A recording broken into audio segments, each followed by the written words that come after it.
Evet.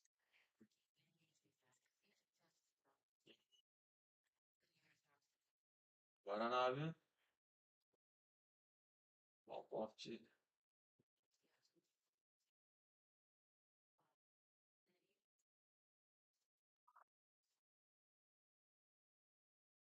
Baran hocam.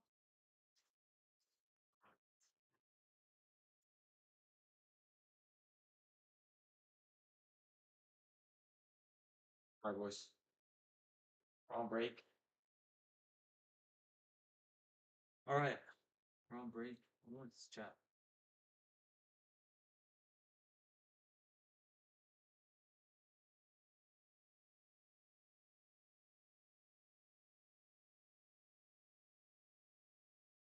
Right.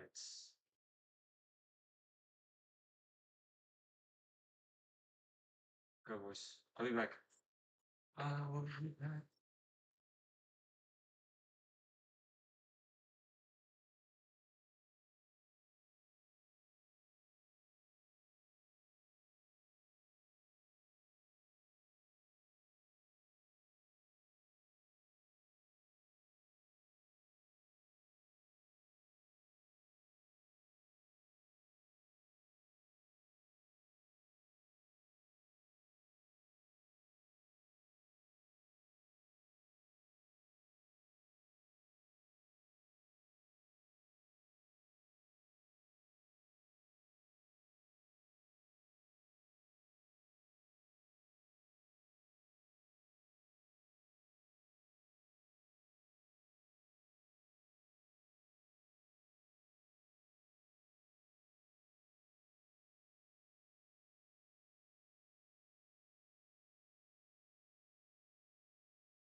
Let's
Bro, what?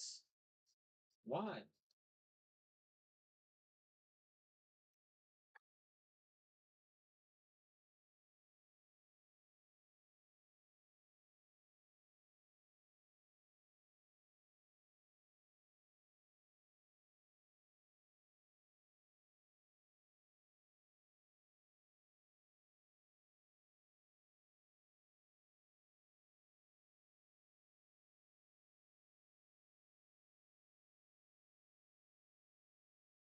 The only reason this is winning is because after this I can come.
Ha? Sen nereye gidiyorsun? Tamam.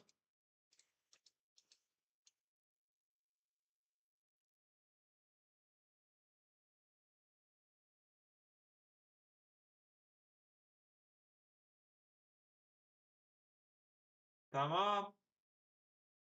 Tamam.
Yo, laat.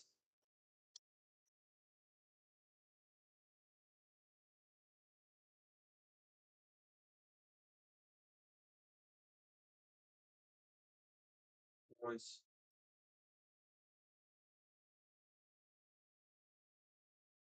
Boys, we just got on break.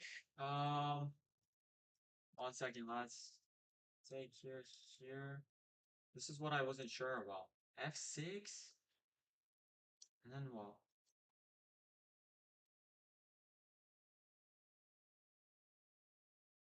Oh my god, this is the move I needed. Wait, what? No. G5? Here, here. That's the move I needed. E4? Take here. What about here?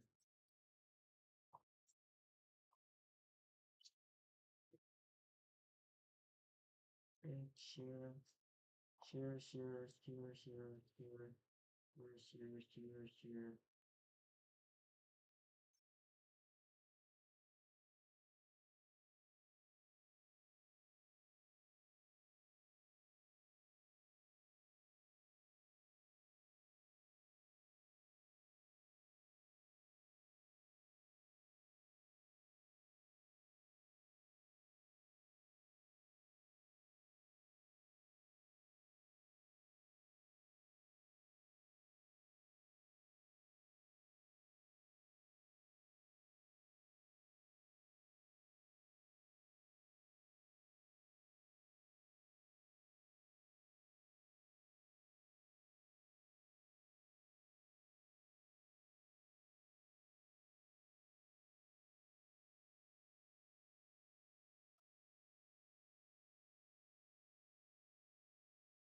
Alright. Alright, let me pause. Let me pause this. Okay. Alright, boys, we're on break. Hold up. Yo, bro, Murats, I don't think we're biking today, brother.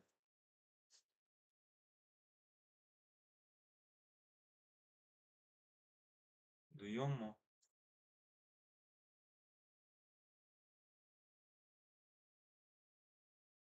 Wait, let me text on WhatsApp, bro.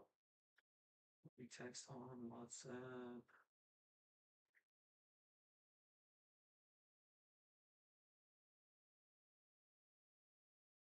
Like, yeah, no bike, bro.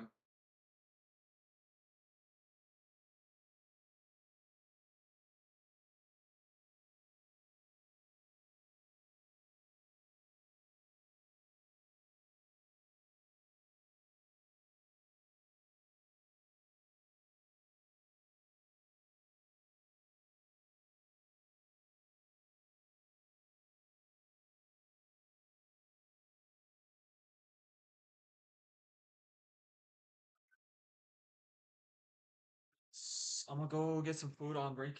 I'll be back. Be back.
All right, boys.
Let's get back.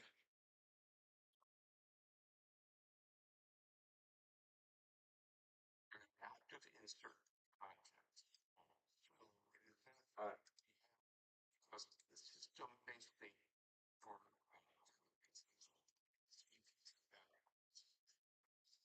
evolve into amphibia and then basically mammals that evolve at the same level.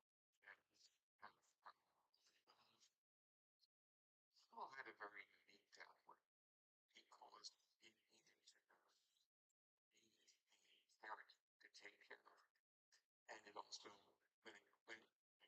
when it was born, it needed to be taken care of. And the other thing away. So what happened was that you had a very special need to survive for this type of when it became much we were born about. And you needed to grow this underlying physiological state in their vocalization, spatial expressivity, and even now signaling. And other species didn't need that because they could just survive, grow, survive. So you needed this new signaling system. And ironically, what that signaling system did was it gave emotional behavior to act positively on our physiology. So that's why I asked them to do it. Yeah. And the dog's engagement to you and the way you vocalize with the dog is going to be a regulator of both your physical states and mammalian. That's why dogs and humans are right, cat? Yes. Yeah, we will be able. Yes. Lots for me to know. And if I don't go for the street, it's there and she was. So let's go through the three. The old vertebrates have autonomic nervous system. Just delivering that's basically a primitive vagal system much like adrenaline or like that in the body. So it could localize that nervous system was not really reflecting the organs, which also reflecting what the organs do. This becomes really critical. Is that we tend to focus on regulation of the organs when most of neurotransmitters sending signals to the brain. And that's what our culture is forgetting. Look, yeah, just I think. So this initially was fine when we were in the store with it in peaceful comfort, but when we had a phone call, actually interfered with that rest and restore. And they had a very, let's say, nuanced vagal system that became a vagal system that impeded mobilization without fear. We call that play. And we didn't really have to be mobilized to, in a sense, have this physiological calm being interactive. So we had not only a fight or flight system, first back in the brain, being also at this newer ventral vein of the muscle, the muscles are facing the head. Basically, we were broadcasting that digital state, and we were, in a sense, encouraging others to bring it. So the whole, and it's awesome. Our business is awesome. And quest always reached it within a workplace. And as we become more adult, that type of the social cues become more separate from the actual interaction. So enable it us to control our fight flight and actually co-opt it as play and to control our activity for our health growth and restoration by being safe and also. And to also signal that we need to have yeah, signaling is magic word here. We have that is looking for signals. Signals clearly are saying what you really were saying. So many people can be somewhere. You need to have a treatment with that. You make things compound. And you start out creating a almost that person is like you start is as internal more time with them, or do you look at your watch or your phone and say, you're picking up all those signals, because signals are really things accessible to you and are you accessible? Does that person, instance, make you feel uneasy? You want to get out. And you may have those same feelings too. As the outro was done, or what we're going to talk about, or you say that we come into this world with a quest to be safe. Yeah. Why? Because we can't survive by ourselves. So, I mean, so it's not like it makes it unimportant because it's pragmatic. It's just how we evolve. Self-controlled or self-contained system. We need others. And for many, especially those difficult moving into their worlds where they have difficulty moving to other circles, gravitate to horses or dogs or bats. They want from a social map. 95% of people don't have fiber, which is why Mantis built fiberglass because it's actually kind of hard, even harder than your last toiletry. Fiber is just a digestion thing. It's the foundation of your gut how stable your energy is and how quickly you recover. Your gut is working at a fraction of its potential. Fiber Plus is a 3-in-1 formula gut barrier strength and blood sugar stability. All in one. Next big dump moment.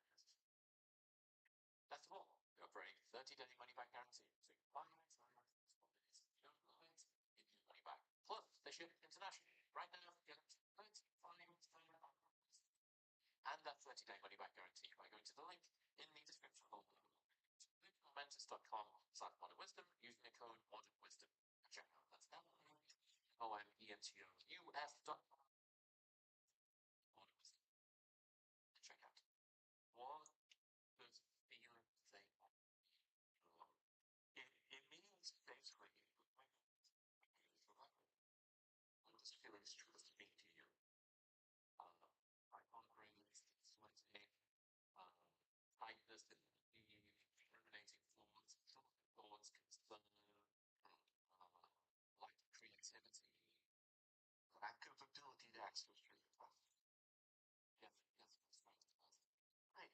So now let's flip it and say, when do I feel like excess capacities? When do I feel exploratory? When do I feel this? That's it. There are basically two different physiological states.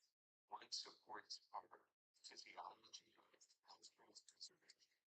It's very constrained and it's costly to us. And we know that. also know that there are benefits. So therapy is the child of the physical take care of itself. That's why when we start to block the feedback, because when we talk about understanding where the body really tests itself and act on itself. So it's a feedback loop. But if we numb our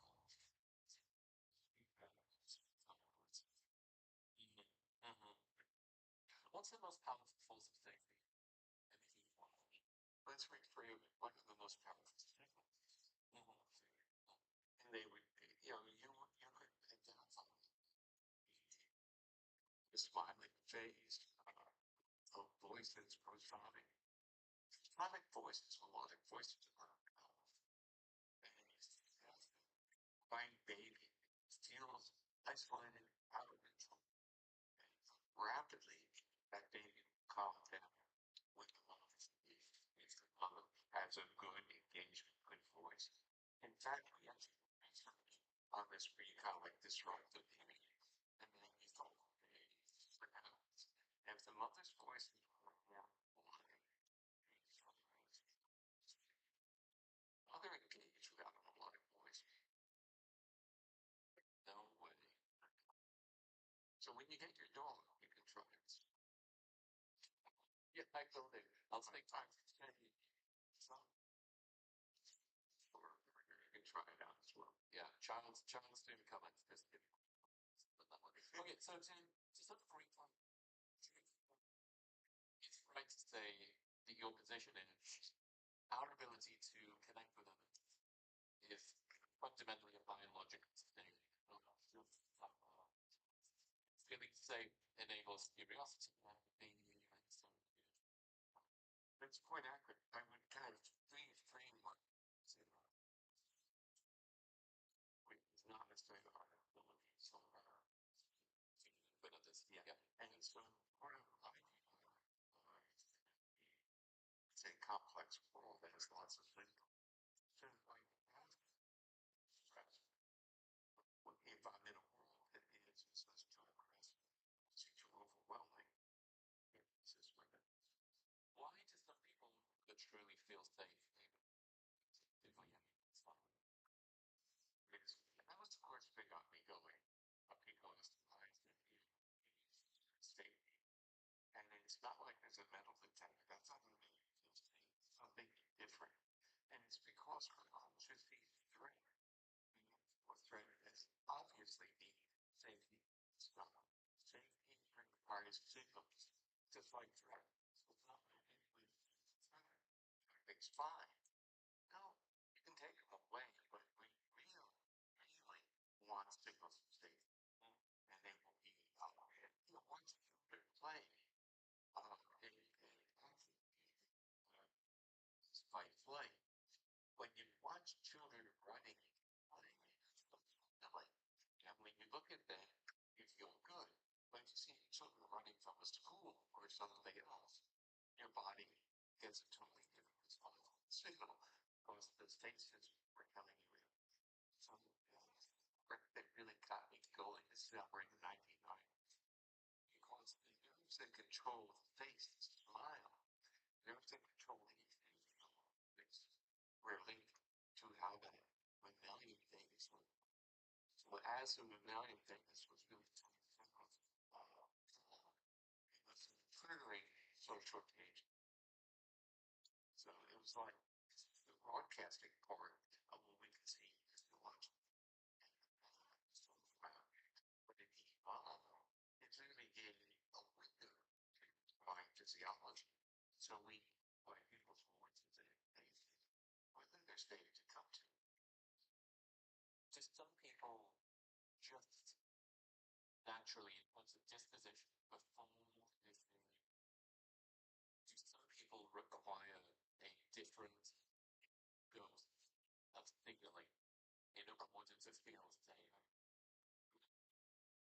HSPs, highly sensitive people. I'm trying to think about how much of sanity, how much of safety is really nervous state. So anyway, I need. We could actually go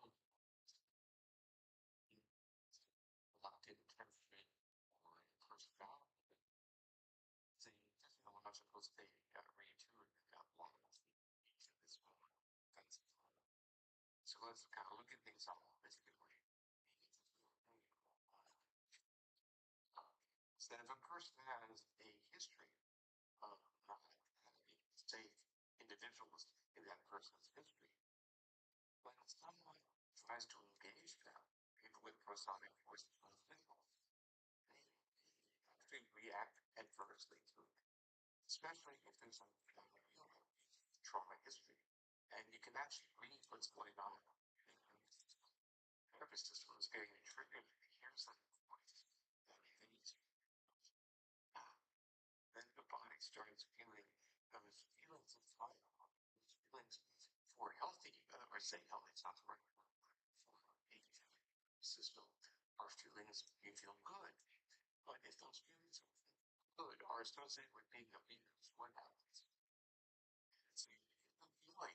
And then the brain remembers, it says, this is what happened to me. I don't live Skidarian. That feels a little behavioristic. That we response, what is it that we have associated? Because that's bad sometimes. So in kind of the conditioning, so we have is necessary. And you talk with to me, or I talk to you, or you talk to your dog, and the dog is kind of has a reflex. It's not an awareness. Now the body is on, and so you have that feeling. That's an awareness. Now that awareness becomes conscious, and then you can associate that with good things. So there are two different parts of this sequence. As a propensity to react. I can't change it. That's who we are. It's like, yeah, this reason I was talking about it, you know, and I'm saying, so the real issue is being triggered. What happens when you get triggered? And when you get triggered, your body is and what is your awareness of that state? So we get a state, what do you do? Do you scream at the other person? Or you say, wow, I got triggered. But you say, oh wow, I must have been triggered. Where did that come from? Have the patience to stop getting in the way of that physiological shift. I want to create the narrative to get out there. What's interesting is someone that prefer to be around smaller groups of people and wanted what's like little stimulus. That that's a true adaptive, not only across time, to the environment, creating these different capacities, but even within a single organism's life, your system has adapted to stimulus, yeah, in a new light. Yeah. If that's who we are, you know, we're a flexible species. And pneumonia or chronic fatigue or long COVID, it's reduced. And that tends to be a child. And the other part of it is that there's rehabilitation. There are ways in which you can feel the system slowly gain confidence and stuff. It feels, I need to break the fourth wall a little bit for a second, so bear with me. It feels really timely to be speaking to you, so you probably won't be aware. A lot of the audience will. I released a 9 months ago or so, tracking COVID, chronic fatigue, CMV, I lived in a house that had mold with everything, mold toxicity, heavy metal, like just this laundry list of targets. It had meant that I was tired at 7 o'clock at night every night. That no matter how much I slept, I never felt recovered. I hated the smell of standing water. I couldn't stand silence. Music. It's a real sort of big mess. We get to the back end of last year, and I'd made some good progress.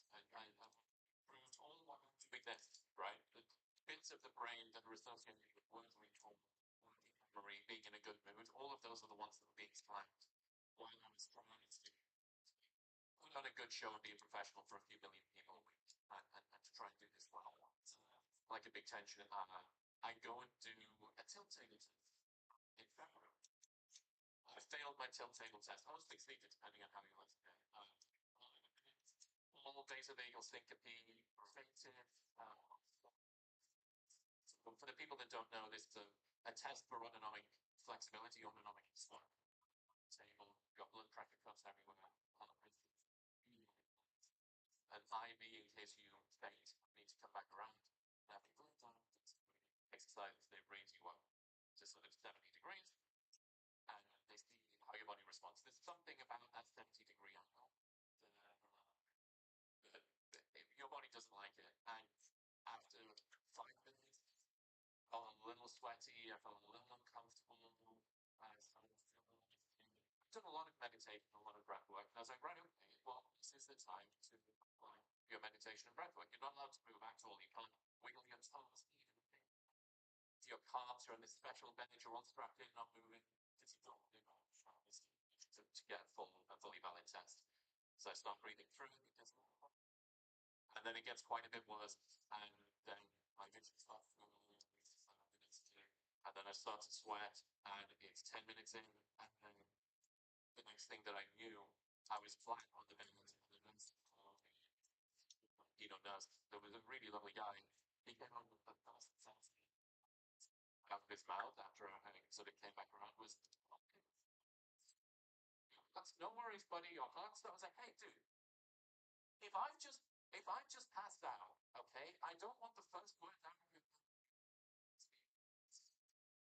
anyway, all of this together, I got about as strong of a personal investment in your work and in the world of nervous system regulation as I think unbelievably personal to me over the last 2 years. It's been actually 9 months. You're catching me today, this week coming up. I'm going to my first meditation retreat for 10 days. And get my autonomic system back in. I just appreciated you opening up about your case of the pneumonia because it felt like it gave me a license to talk about this big license. Part is, first of all, it's a slow journey down. He thought we could just throw his twins. Basically, listen to your body. It is telling you things. I will tell you a similar story when I was getting a heart surgery. They were basically put an AID in the outlet. So I started to told them that they say twiddle it. And I went to base on that. And they then looked at it and said, now receptors. Yes, basically yes. They're playing with the blood pressure receptors. But they don't think of it that way. So they see you like this with that all those tests. They start to have a let's say they tend to be treated by the medical community as if there's nothing wrong with them, and these symptoms keep coming out. When the nervous system was on a recovery track, and long COVID, tell you, is a metaphor for you to think about. You survived COVID, and your COVID is for something that you know. And the other part is that when our body doesn't always inform the entire nervous system. You know what my Filipino friend said to me? He said, technician for the tilt table test and price would maybe do between 3 and 5 of these a month. And now I do between 3 and 5 of these a day. Wow. Long COVID or the consequence of the pandemic. I've just completed a study on long COVID. That's more interesting.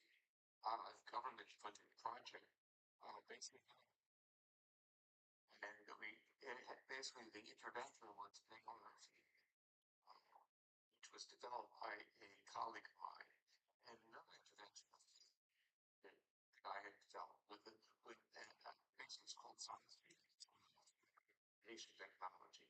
It's new stuff that I've developed with a colleague called Anthony Rory. And what it does, first thing it's sending a signal to the Vegas. We tell the Vegas that everything is okay in your body, and if it tells you that, then it may start connecting to the organs of the body and you feel better. So it's not regulating the motor part of the Vegas, it's sending a signal in. Sound does the same kind of thing. It basically sends signals floating in a rhythmic sea. So it's just like think of it, not like that. Think of it as fatal than its own. Yeah. And we all have that kind of like coming away and floating in space. And basically the sound of that same vagal nerve stimulator was very profound in terms of what it did over and so basically we had massive all the parameters we had were measuring they were all questionnaires, symptom arrays. There were no blood centers, arrays of how people who were depressed. And basically all the indicators very, let's say, powerful way, which provided a nerve stimulator or the sound is that if you know what the signal is that your nervous system is looking for 1,000 podcast episodes, that the easier you make it, right? You want to keep it simple and not mix a bunch of pills. You want the DUI of the tiger. That's why I'm such a huge fan of AG1. It contains 75 vitamins, minerals, drink, and now they've taken it a step further with AG1 Next Gen, backed by 4 clinical trials, and in those trials, we're shown to fill common nutrient gaps, increase healthy gut bacteria by 10 times, even in people who are days of needing to buy a lot of pills in the gym parking lot for some juice bros. But if you're unsure about it, AG1's got 90-day money-back guarantee, so you can try it all day for 3 months, and if you do not like it, they will give you your money. Welcome kit includes a bottle of D3K2, an AG1 flavor sampler, and that 90-day guarantee by going to the link in the description below. AG1.com. What it was. Why would it be the case that it would cause people to feel more anxious, people to feel more depressed, them to have lower energy, that they well, let's tap you on the back and give you a congratulations for observing and calling out that it is a suite of systems that are effective. It's not one. It's not really. It's just time. It's not just. That's right. It's not just it's not that you're having tachycardia. It's everything autonomic nervous systems regulation. So it's a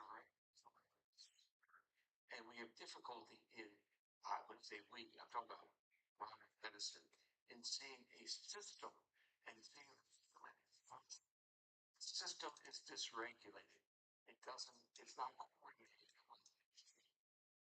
And we're picking up on it. And so the issue is that fits in with those.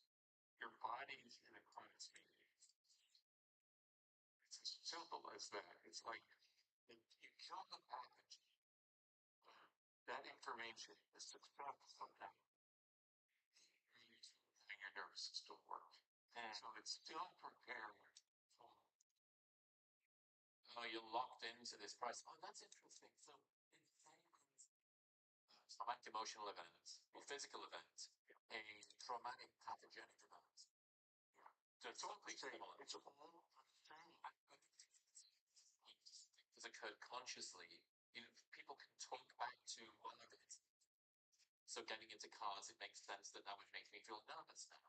The same thing, we can't draw because it's right now. We don't want Plus, we're numb to our body. We don't have the life, so we're navigating this thing. It doesn't matter whether it was a car wreck, pathogen, whether it's doesn't matter. My body reacts to this thing. And this is what bodies do when they think about all the signals are they get. So I actually gave a couple of examples. And that is what the how does the body react when it's a mortal threat? And I'm actually saying the threat to the nervous system, and that's the consequence. It's part of the response pattern, and you're living through it. I would say optimistically, and even your curiosity. So where you're going, you end up on that journey about understanding about bodies of got challenged, and that's exactly what they're assessing in the applicated test. They're assessing whether the fear, vascular bed, the vagus, sympathetic, I will tell you one of my exercises every morning. Yes. A backswing, basically a tilting on the basement. Yeah. Back swings. So it tilts down like that. To like an inversion table? Yeah. So like 70 degrees down, 70 degrees up. Yep, I have seen that. Why? I'm challenging like that to something every morning. How long are you doing that for? I'm doing, first of all, I look downward and do basically sit ups and it's 5 minutes or so exercise. Position on each breath, 30 of them. And quite rapid, you would pass out. Yeah. I'm not passing out. Look, I'm 81. So it's not like I'm trying to stay here for a while. And my body only thinking it's you're too old to do those things. Fascinating. Oh, that's what to get into. But what interventions have you found to be most impactful? Okay, so first of all, was playing around with the tilting 21 degrees and then back down to horizontal. So one. So you can start feeling that it's kind of like a very natural. So when you do the punch down, Yeah. And so I want to get off the TV. That was the first. So the reason so associated with clarity, vascular bed activity, going into that's just an exercise. But the subjective response, how people felt, was to me the most interesting part of it. No one I never forgot that. That's when I started to develop the tilting was feeling. So the issue is that the acoustic interventions that I found has been used by a few 100,000 people now at school to say it's not right. And what it does is basically mimic the acoustic features. So it's broadcasting calmness and engagement and quite well with pediatric populations. But the trauma population, people used to without like intertwined with the NPR, with various therapy, and all forms of it tends to make their calming accessible to the therapist. So what it's doing is priming connected with the therapist.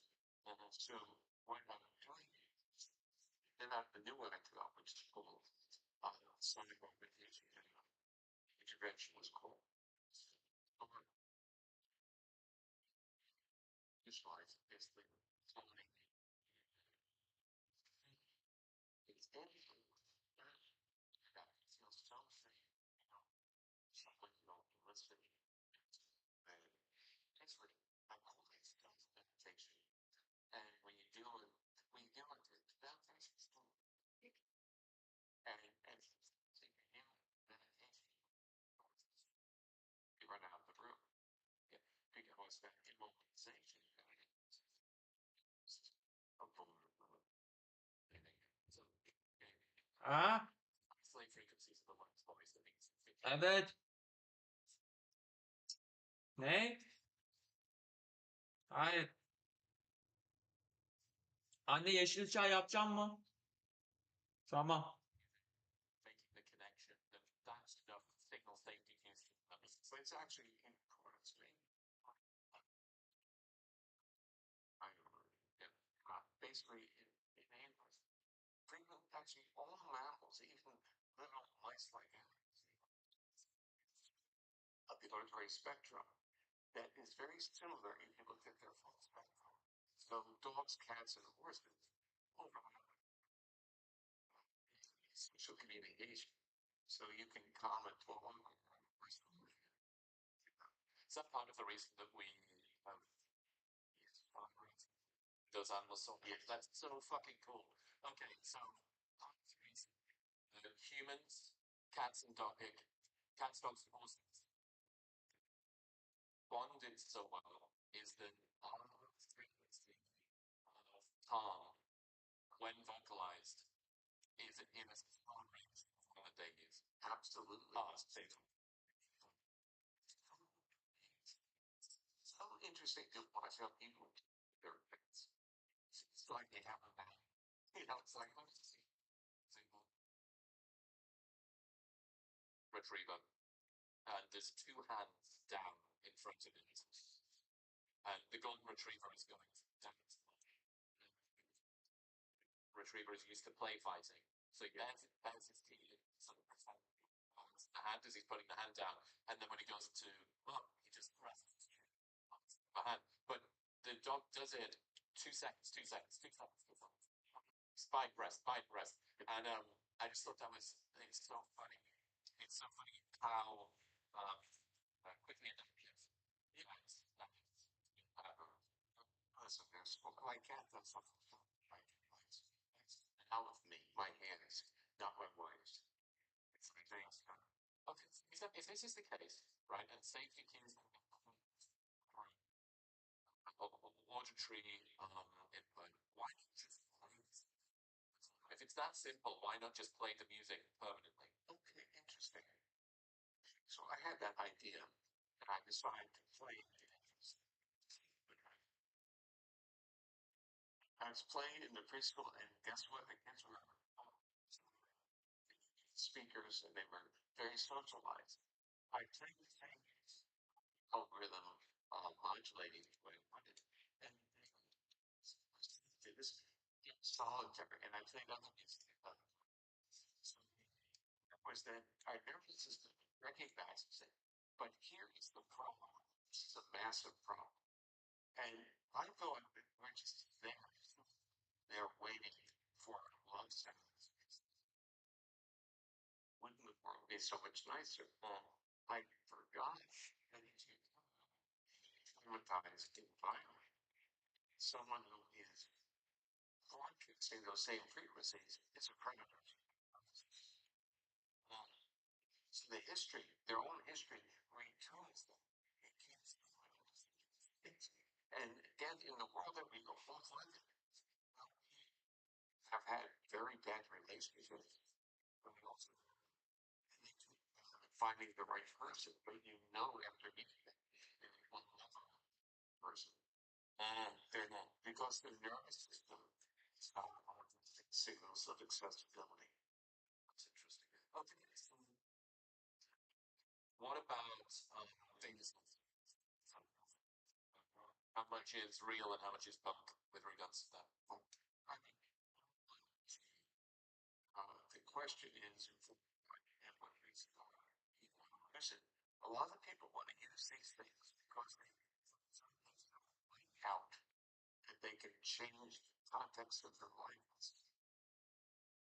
The answer is the nervous system is smart. If you think it's calm and accessible and you abuse it, the nervous system will come up with feedback. It will just adjust.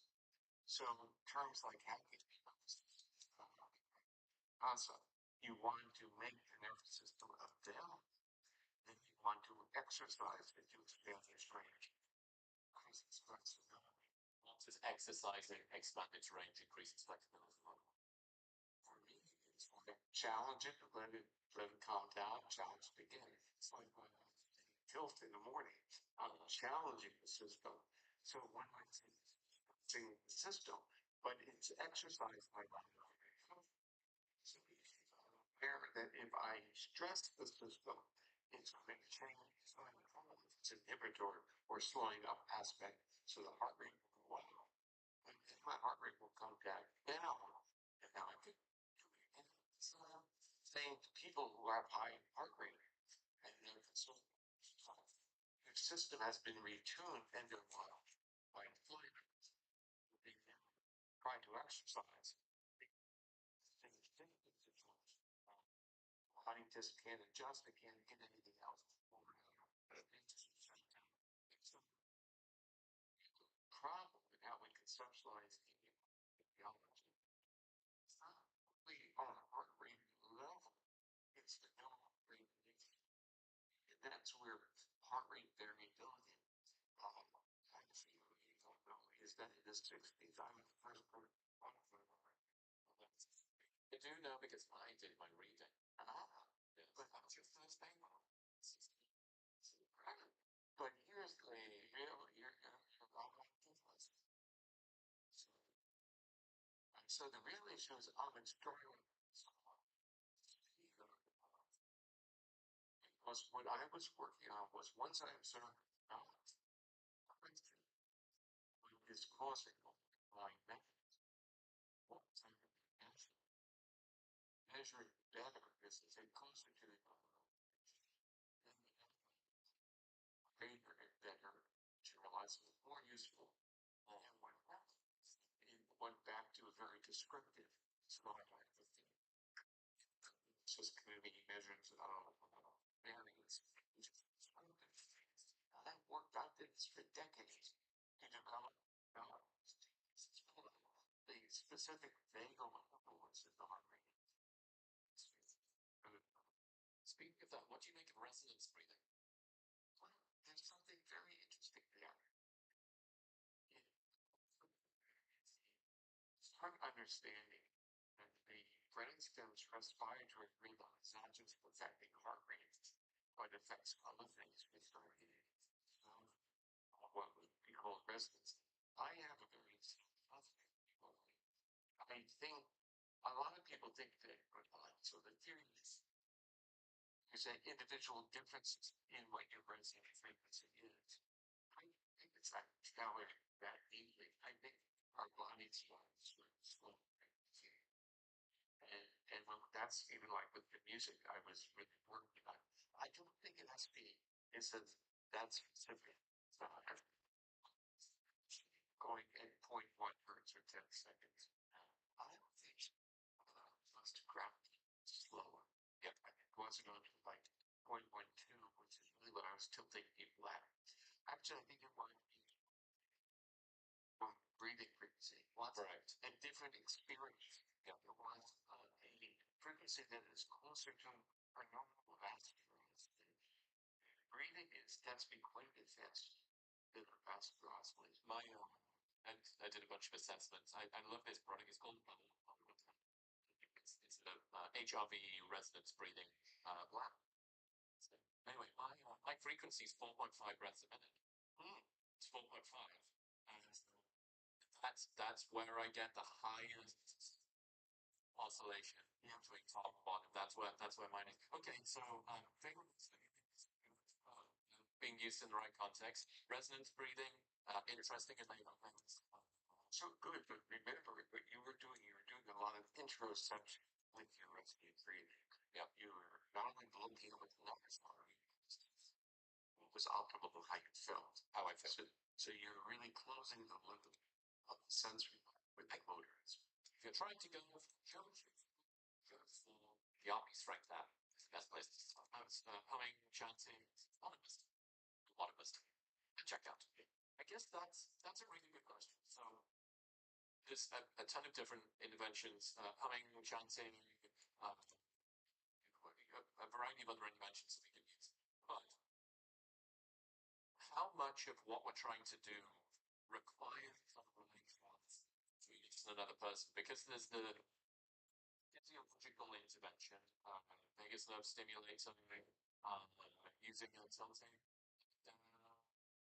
breathing in a particular rate, but then that perhaps stresses and then relaxes, or relaxes and opens up tolerance system. In that window, is that important beyond the reflection thing to say, hey, and now I'm going to start to relate to that? Social exposure therapy or nervous system exposure therapy window. Yeah, well, that's exactly how the safe and sound protocol is being used. Clinical interventions. It's not being used by itself. It's being used more accessible to the intervention, which thinking herself or himself is maybe what the actual therapist is maybe therapist more effective. So you're engendering a state, which is one of would it be fair to say sort of a broader flexibility with the practice? Absolutely, you're creating a window of flex and tolerance, and then in that newly expanded window that never exists, expose yourself to some interventions, and then once that's closed, the goal is to increase that window of tolerance. Yeah, well, this is exactly what several therapists are using the same protocol with extraordinarily sensitive people. So go back to your initial interest, which is on hypersensitive people, which is being where some of them found that just listening for, let's say, a few seconds or a minute, has had an effect, but they tend to react. They found that if they start to expand over days, how much less you're creating a sense with a tool, you know, that we Yep, yep. Okay, why do so much? It's a very easy answer. It's because they're recruiting. I could actually say, why does eating or just you have enough resources to sit down and have this food that's just reinforcement that there's calories, so you're not in starvation mode. No, they're too smart and to go that spirit. That's a problem I have all the time. Well, you're building your narrative when all you need to be was a simple observer. Then you watch maybe something. Okay. And what you realize is that the nerves and the neuromuscular swallow and breathing, that coordination, are the same of social expressivity. It's the same thing. So we're using the same neural system when we ingest and when we are interact with others. And this becomes really, sometimes we try to share ingestion, but not digestion. And digestion is a private matter. It's a dorsal vagus injury. It's our social engagement system. So we say, let's get the let's slow back.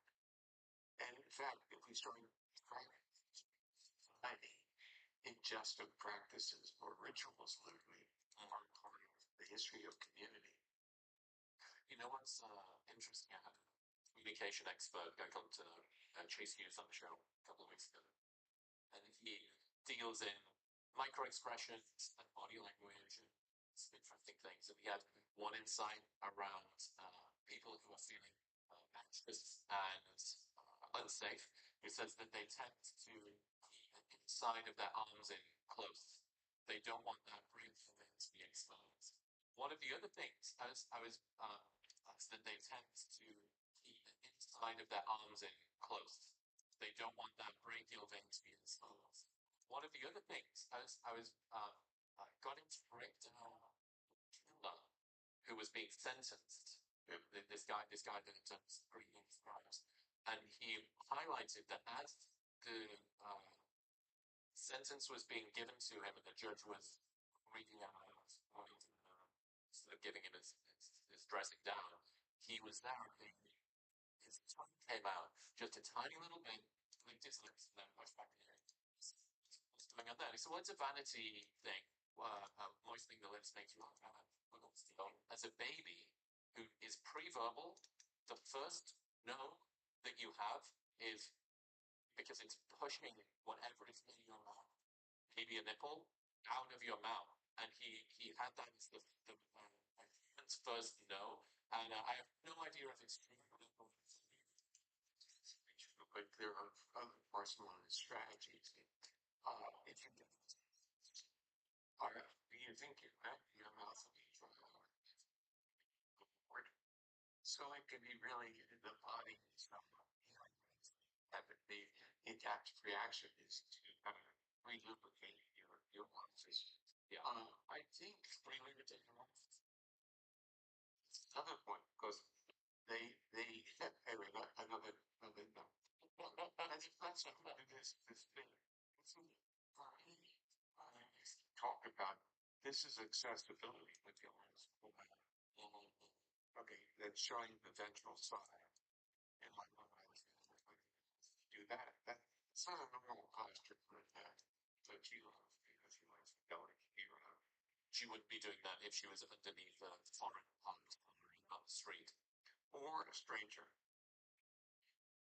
But this is really, we hold in, we protect the ventral side.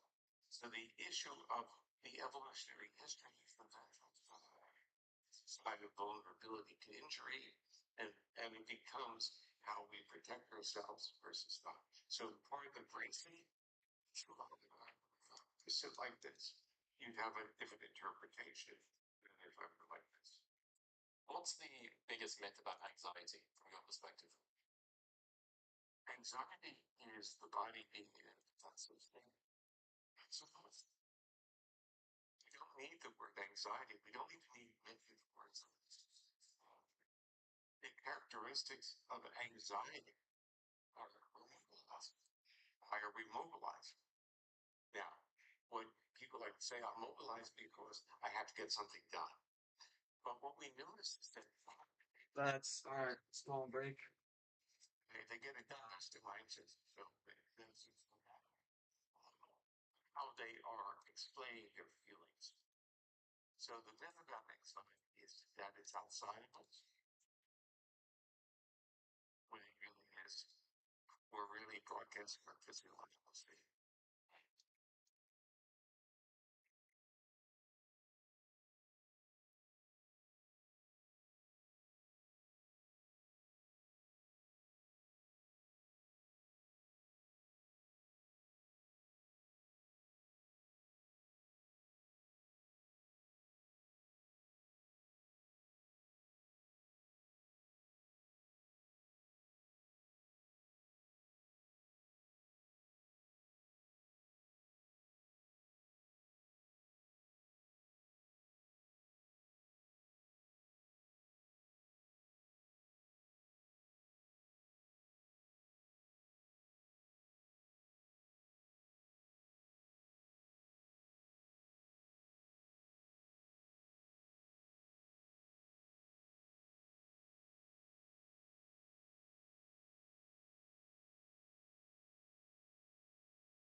All right, boys. I'm gonna go on break. I mean, we're on break. We're gonna take our break. I'll be back. I'll be back. We got 4 people. Let me take these upstairs. We also take this. Let's go.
Lads, I'm back, and I'm back for more. All right, let's get this party started. Oh my God, is the break over? Oh, the break was over 4 minutes ago. Holy. All right, it's chill. You know what? I gotta make this break 10 minutes, cause like 5 minutes. I don't know, bro. All right, let me check WhatsApp real quick.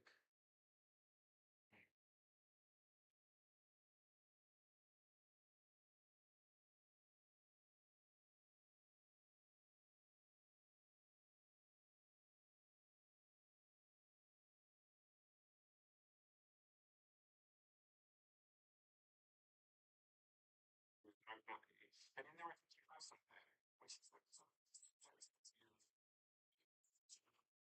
it's your journey.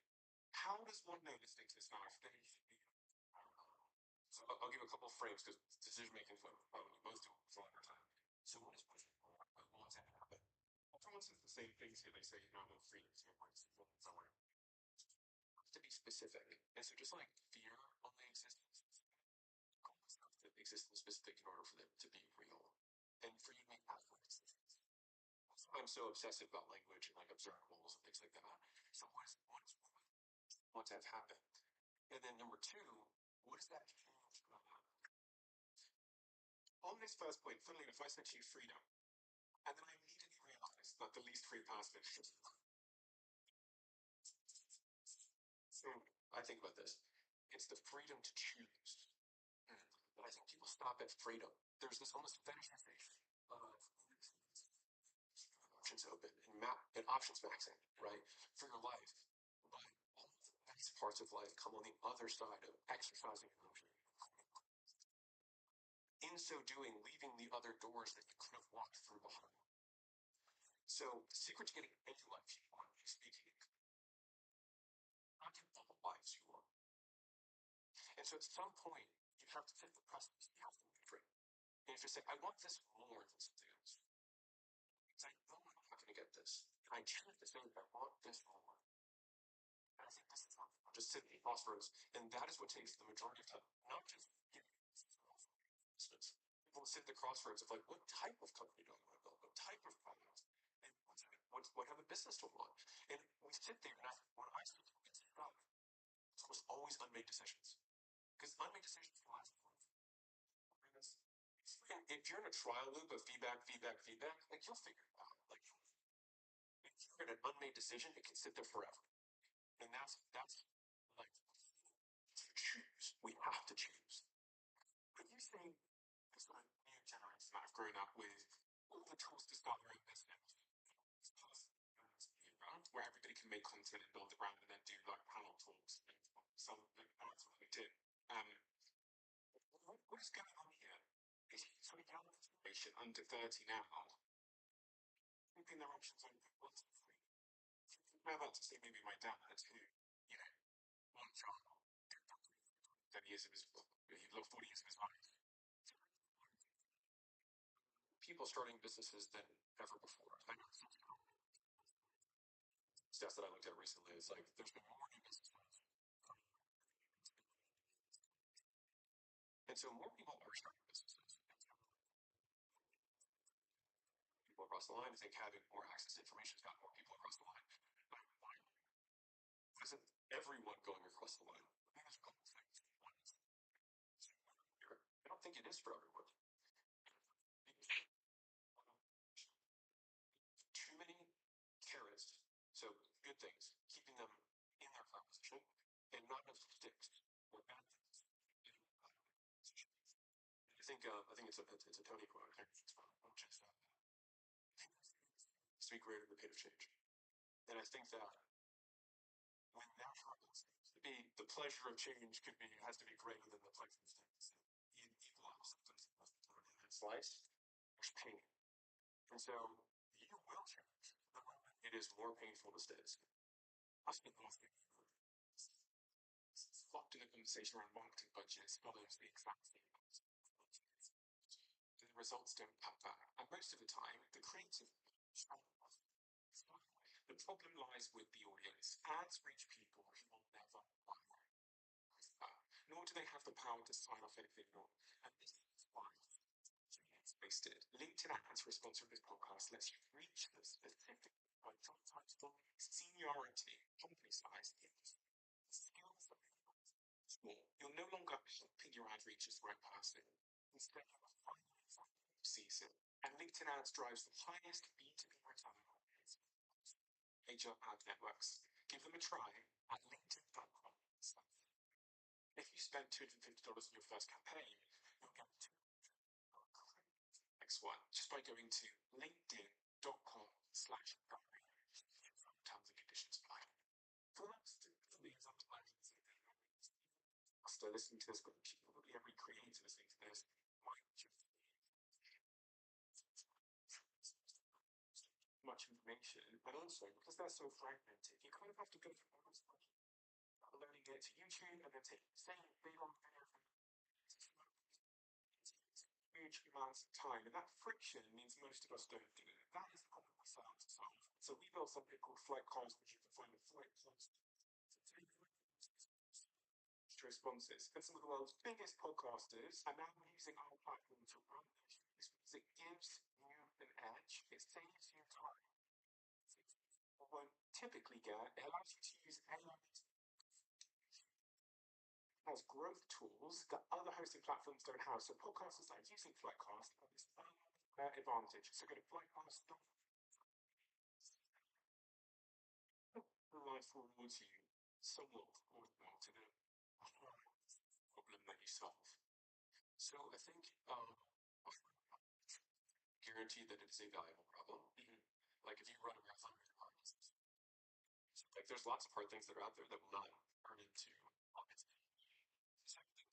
depends on the size of your goals. And so if you want to be a millionaire, you do not need to solve hard. You just need to do a little bit better than a long membership in your custom food. I promise you, in my planning, you can just have a little but then the other guy and like shows up on time.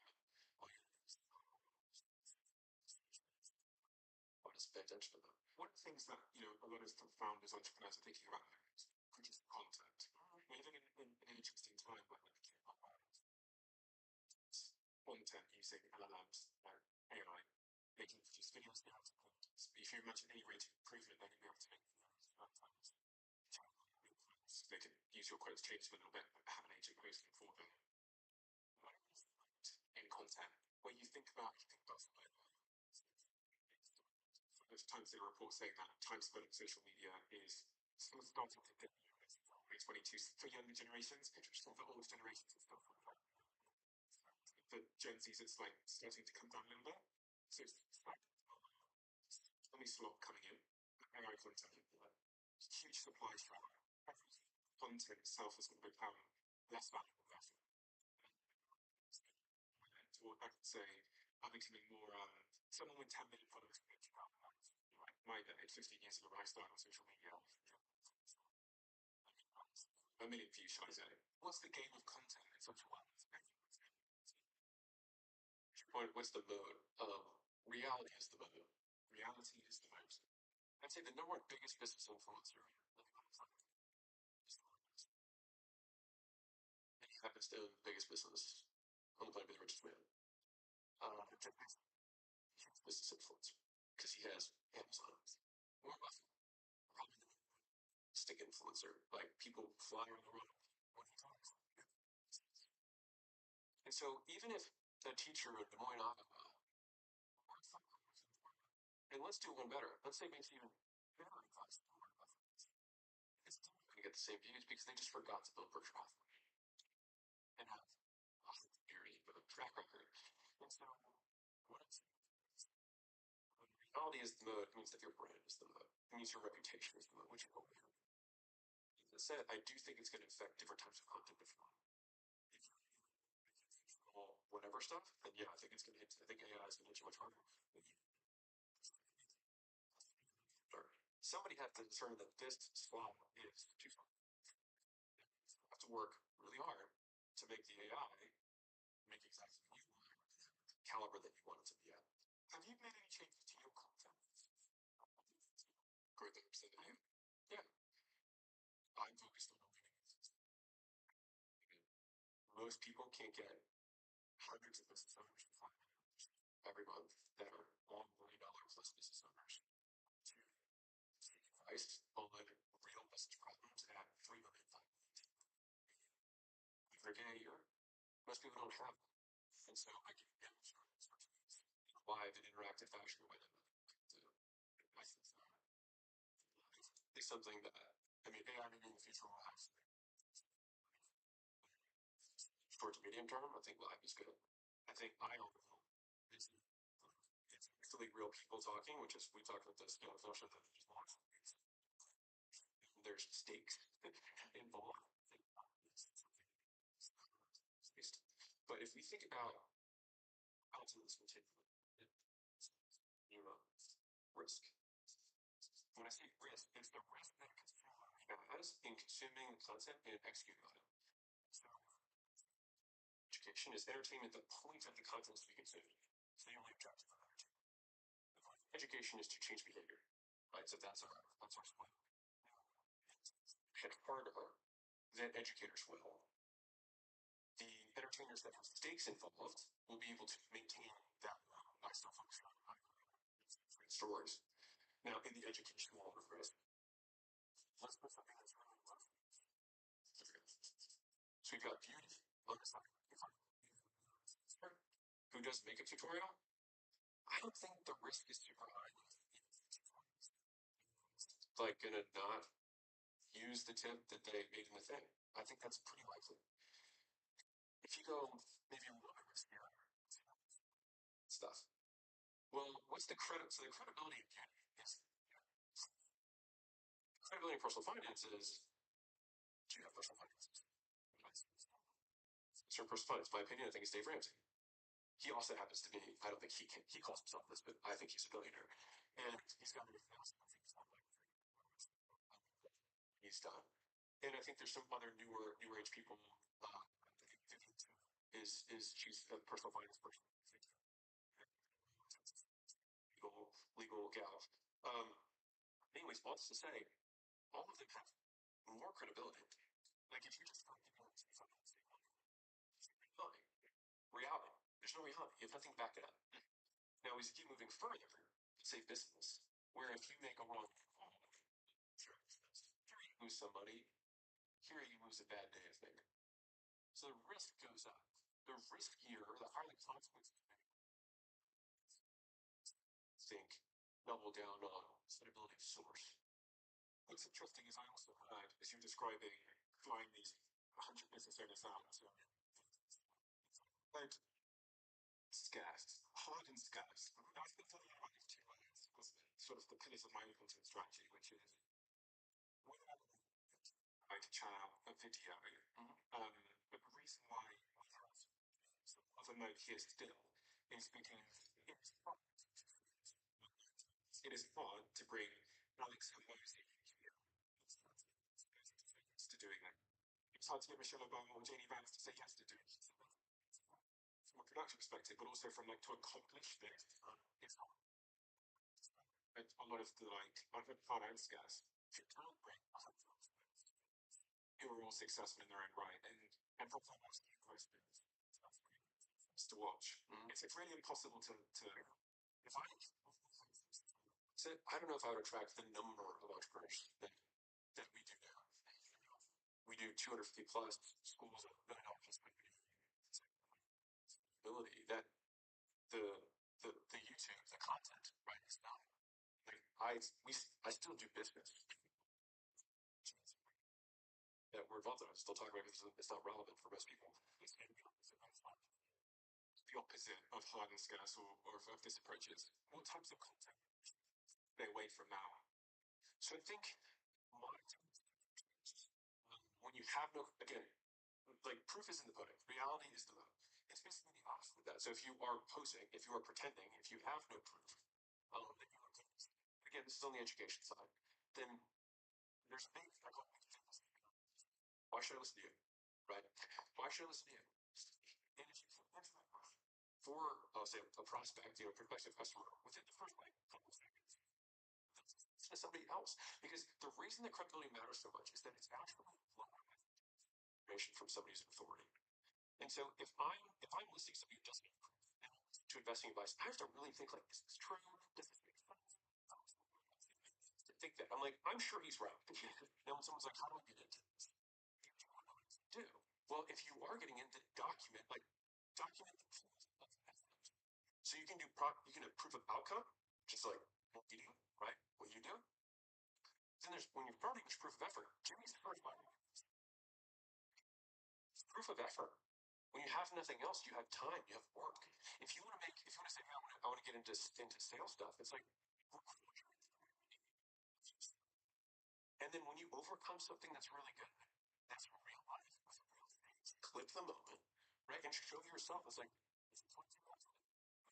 this moment, I did a 12-hour day in 3 minutes. People want a deal, and so I think about that as a compression of time. Who are further ahead, who've done all these things, is because it's out on your own. If I can compress 14 years of business advice into 37 minutes, that's a good deal. Do you know what it reminds me of? 7 years ago, big clients Coca-Cola went around the world. Competition. So I used to have this mental framework for perfect competition. When I first heard of you, and you were something my show, I was looking for student writing.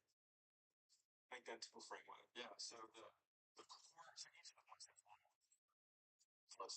then it breaks down how to use it, etc. But the value equation comes down to what's the economy. And so that comes with one numbers. If I can cut your hair versus I can get you be in perfect shape. Perfect shape is worth more. Versus perfect shape, billionaire's worth more. Right? So you have outcome. The likelihood of achievement. Okay, so this is the how likely I think it is. And then we have on the downside, we have time to wait. How long is it going to take me to do anything? And then we have effort. Is this a sacrifice? Is this action effective? No, different. So effort is all the things that you have to begin to do as a result of a decision that you don't want to do. Sacrifice are all the good things that you stop doing as a result of the decision. So if I have to stop eating the stuff I like, and I have to start eating stuff I don't earlier. I can't sleep in as much. I have to do somewhere. And so that's my effort and sacrifice piece. The time delay is okay. If I can get a shape in 3 months, or in 3 months or 3 years, okay. The outcome is am I getting in shape or am I being a millionaire? And then how likely is this to happen? Because on some level, for $19, or I pay $3,000 for personal trainers. My perceived likelihood of achievement of buying the PDF versus the personal trainer is much higher. Now, the effort sacrifice is actually going to be relatively fixed. But this is the part that goes up. Now, the time delay done right should also be fixed there. But this is what explains the difference. But the value equation works for everything, just like consuming content. What's that?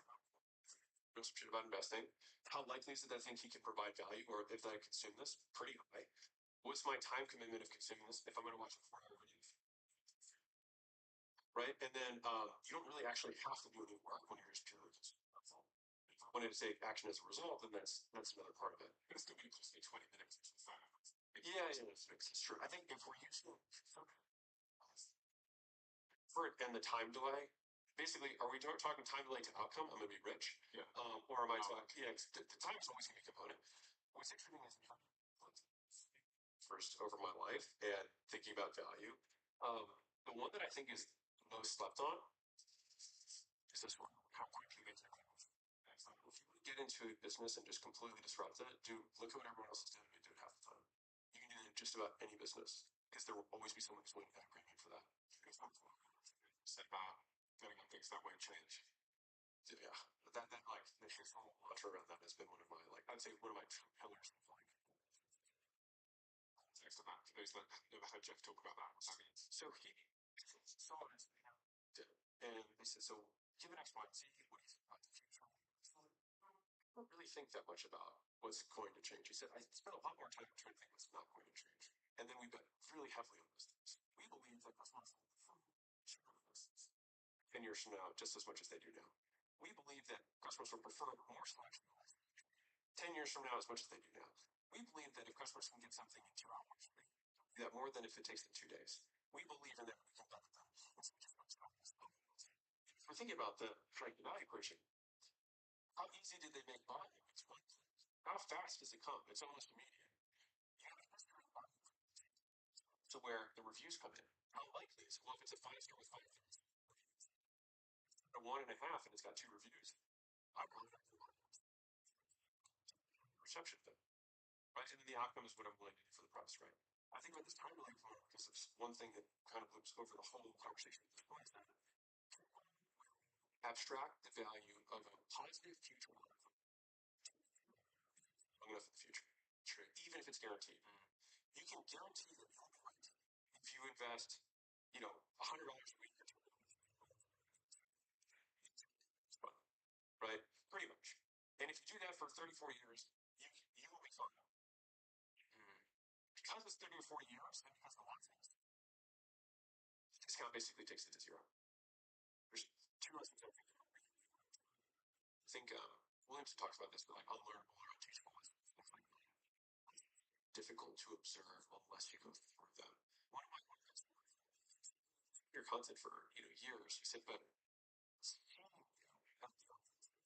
every day when you don't need to do this at all, the consistency of it is like I don't see that in the content. And one of the things with consistency is that you need to you can't even observe like even if I did a time lapse that takes 10 seconds, people don't perceive it. So there's the long term component is patience. Also it's being focused because not the options you have. And so you can't really witness focus. You just see winning. And you only see the win. Like if you look at a marathon, people are getting there at the end. Yeah, because it's the only fun part. Literally make it to a clip that's 30 seconds and be like, what a bargain. Great return on time. You can't really witness patience unless you're following from the beginning, which of course you'll have your OG people with you. Start to play out. But it's one of the things that like one of the ultimate gifts that I'm having. The opposite of this is Steve Wynn, I think, talked about this casino bets big and wins. It's the best thing ever. The worst thing that can happen is that the first time they come, they lose their mind because then they never. So it's like you want them to reinforce because then you can become a gambling, right? And so for like my kid in the future, they have something that happens in their life where they're it has a big jackpot as a result of the consent. Doesn't seem to do learn that lesson. When you wait. Yeah. It goes back to what I was saying about long-termism as a strategy. But also, very needed to look at that growth. Anne. Tamam geliyor.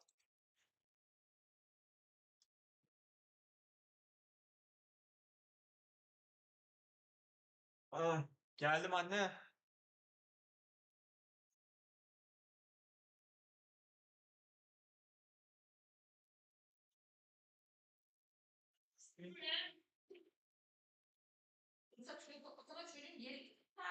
Anne bana kek neden verdin? Ben kek istemiyorum ben.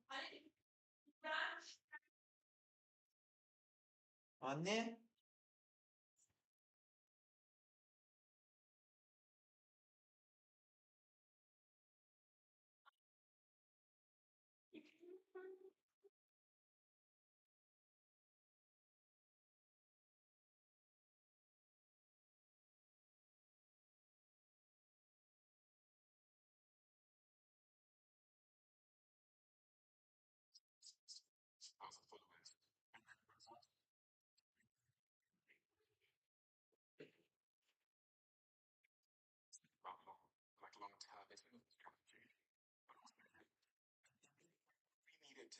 And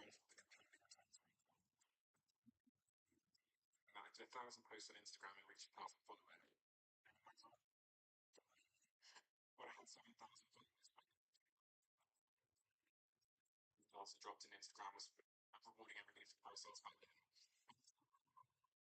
Oh, it's slow, then it's fast. And then all of a sudden it was like, it was just flat crazy. Just went graph wise from those years ago. So actually, never experienced snow. You think, oh, you know, you can find religion. More mistakes ever going to make the right. What would you do for them? I think entrepreneur questions that are eternally unanswerable. You pivot. Like, how much risk do I take on? Best. Well, you don't know when you die. True.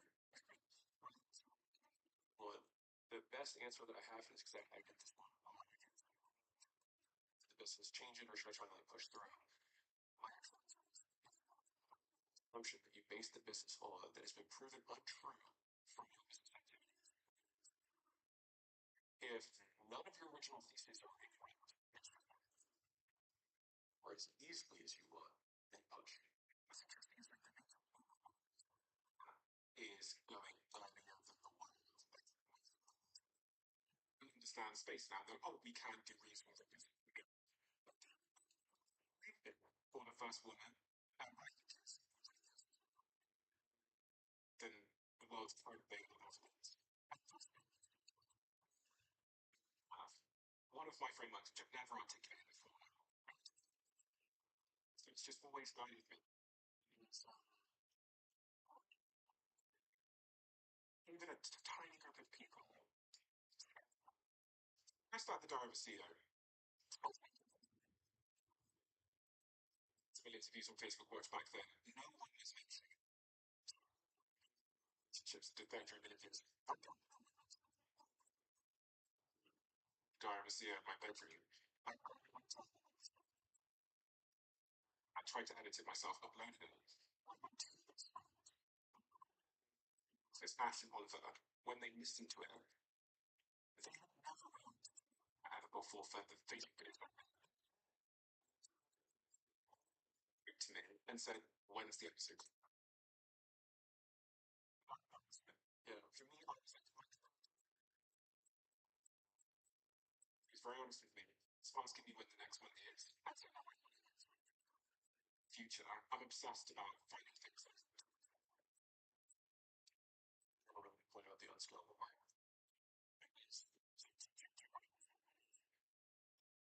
People will not do things as scalable. I'm like, you're broke. Yeah, you're broke. It's okay. Make money. That's okay. But it also has to won't have the ability to figure out how to scale. Yeah. And most things are like we're building cities in the middle. And this is where you have the dump side. The most absurdly valuable thing. Use zeros to it. Okay, it's like that's crazy. In order for that to be worth it, I probably go to their house. Actually, did it for 100 grand. Is it worth it?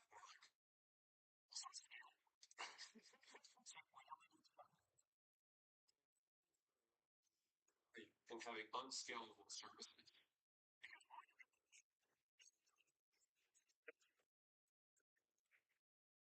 of talking to people in return.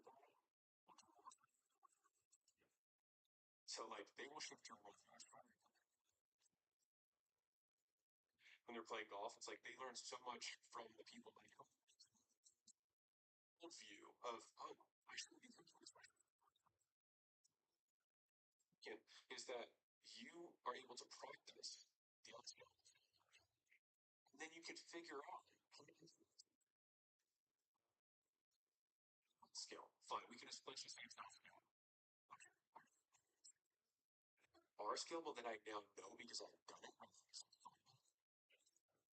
thought experiments, and I'd say for myself too. And so we think we know what it's going to be like. So it's like, go do it. You'll collect way richer data. Then you can actually create something that's more scalable.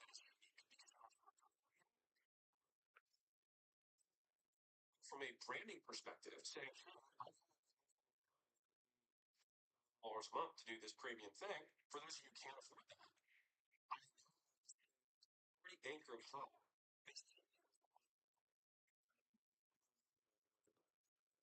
And then you could have, like, you look at the Tesla, and you work your way down to the masses. And so, as you can, make the very premium thing first. Let that be low scalability, so that you can then help to more people. Well, if I was to and then I brought in unscalable of this stuff that's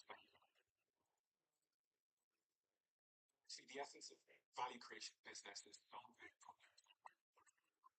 I was just thinking about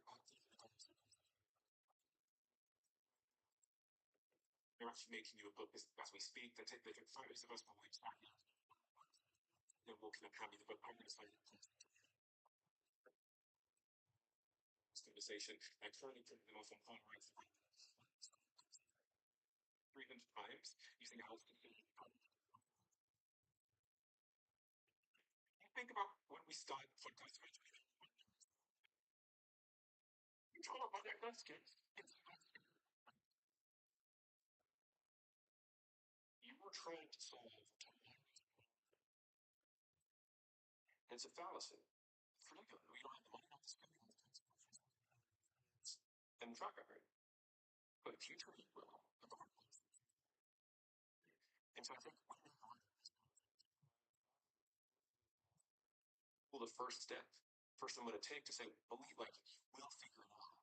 As long as you do not quit, you'll win. Like, as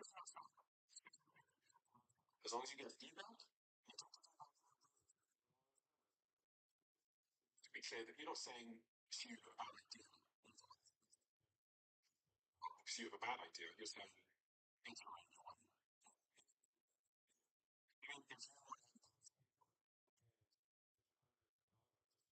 skateboard and then none of them want it, and you're like, well, I really believe in stuff skateboard, and then they really still don't want it. Quit the dummy skateboard because yes,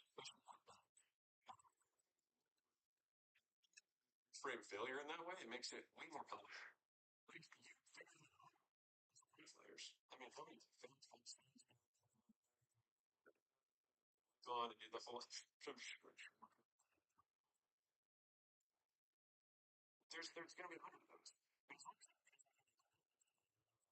You're doing this, then you're good. And the small is built like a bigger real face. Success today, the consistent pattern with all of them is how quickly they move. They bring in specialists with skills and emerging areas to keep themselves ahead. In talent across areas like AI and we find this talent through our long-time partners. Talent, so you've always got the safeguard. And when you pull it a complex project, has the skills that you're after, and this is your internal team. And most importantly, they'll keep the peace. Agile, not compromising on quality. So if you need this kind of to find a pioneering talent to fill your business's gaps, that's pro.find. One of the great fascinations of I was going to say judgment. I've had someone come up to you and say, you look at them and go, you're not a spaceman. How do you then give them that advice? Trying to get is an understanding of what that is. And the people who are achieving things that you want, like if you're doing stuff and what you want to do is like, or the variables you have are compensating. So I'm a big believer in behavioralism. Brain conditioning, which is basically reinforced training, is the exact same way you train humans. And so when you see that is being trained, then will people buy? Will people take this? And he doesn't want to take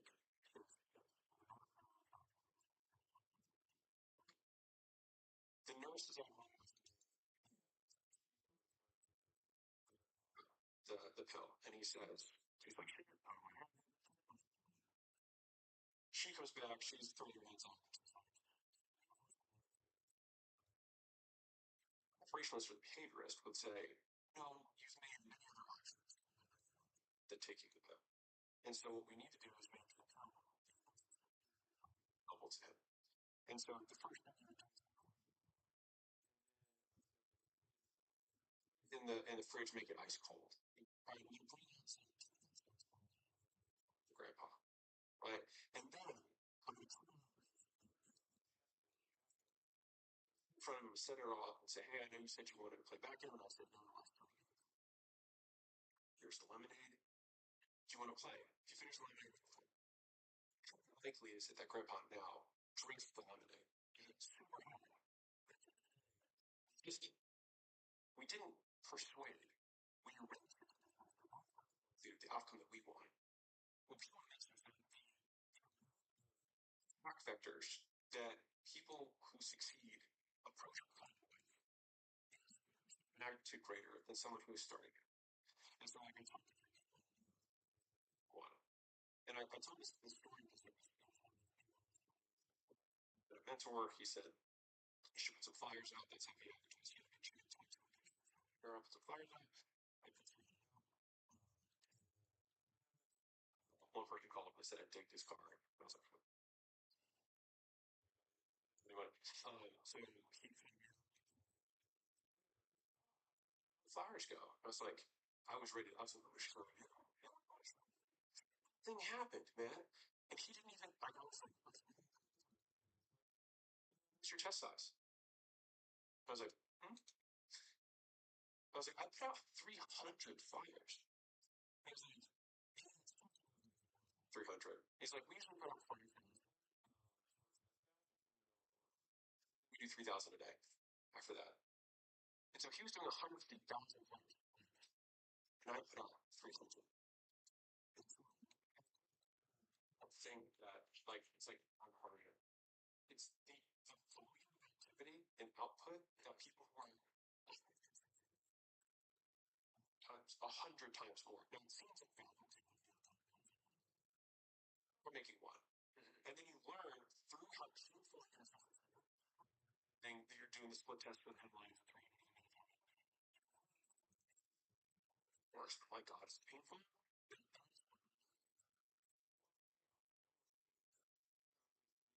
Efficient. And then when it becomes efficient, you did the scary work. And then all of a sudden you have the advantage over everyone else. I mean, this sounds very simple. You talk about rent, possibly that advantage. You even said to yourself, once upon a time, right? Some people just do the doing and no listening. Doing and then reinforce the cultivates their self-awareness. That's actually the most accurate definition of the world. Is through painful, sometimes feedback. And talking just about like just it's like a idea that humans don't really behave outside their senses. It's like why they go to jail. Because actually, when you think about team building or customers, the incentives in which they are making those importance of changing his incentives. Yeah. If you're not selling well,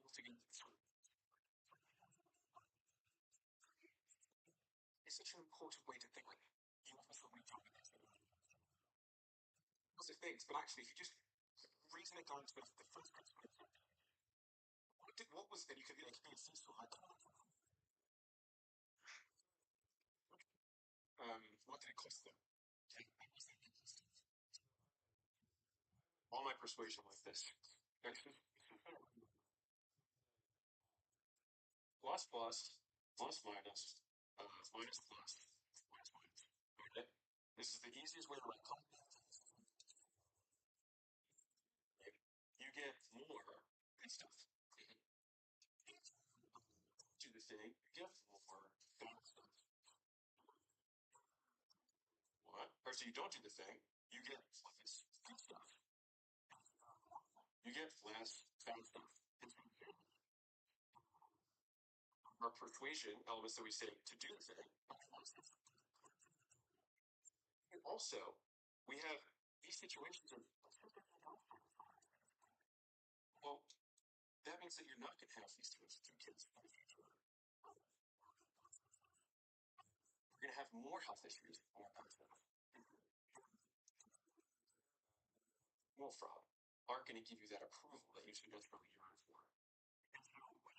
for. Between these persuasive elements, less bad if you do stuff I want. And that's how I think about behavioral change. By the way, please don't get out of the job. And if you look at it, it's not what I'm familiar with. So the same thing as well, which is just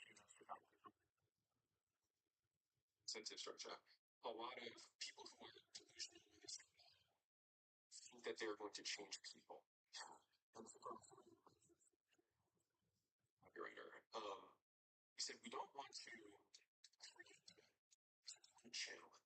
It was just such an interesting word. Demand needs to be there. We just need to think when you're thinking about for you with the show, the intensity is there. It's every second of every day from every human. And so channel it. And we're going to make our action terms. And then it's really just going to subsegments in markets because what makes it attractive to one person might not make it attractive to another. And that's why probably one of the highest leverage decisions that you make with business is your Western. Be intentional about that when you're starting a business or offering other products. It's full yes and no, which is a terrible way to give you money. You have then met the requisites for being able to most businesses that I encounter, especially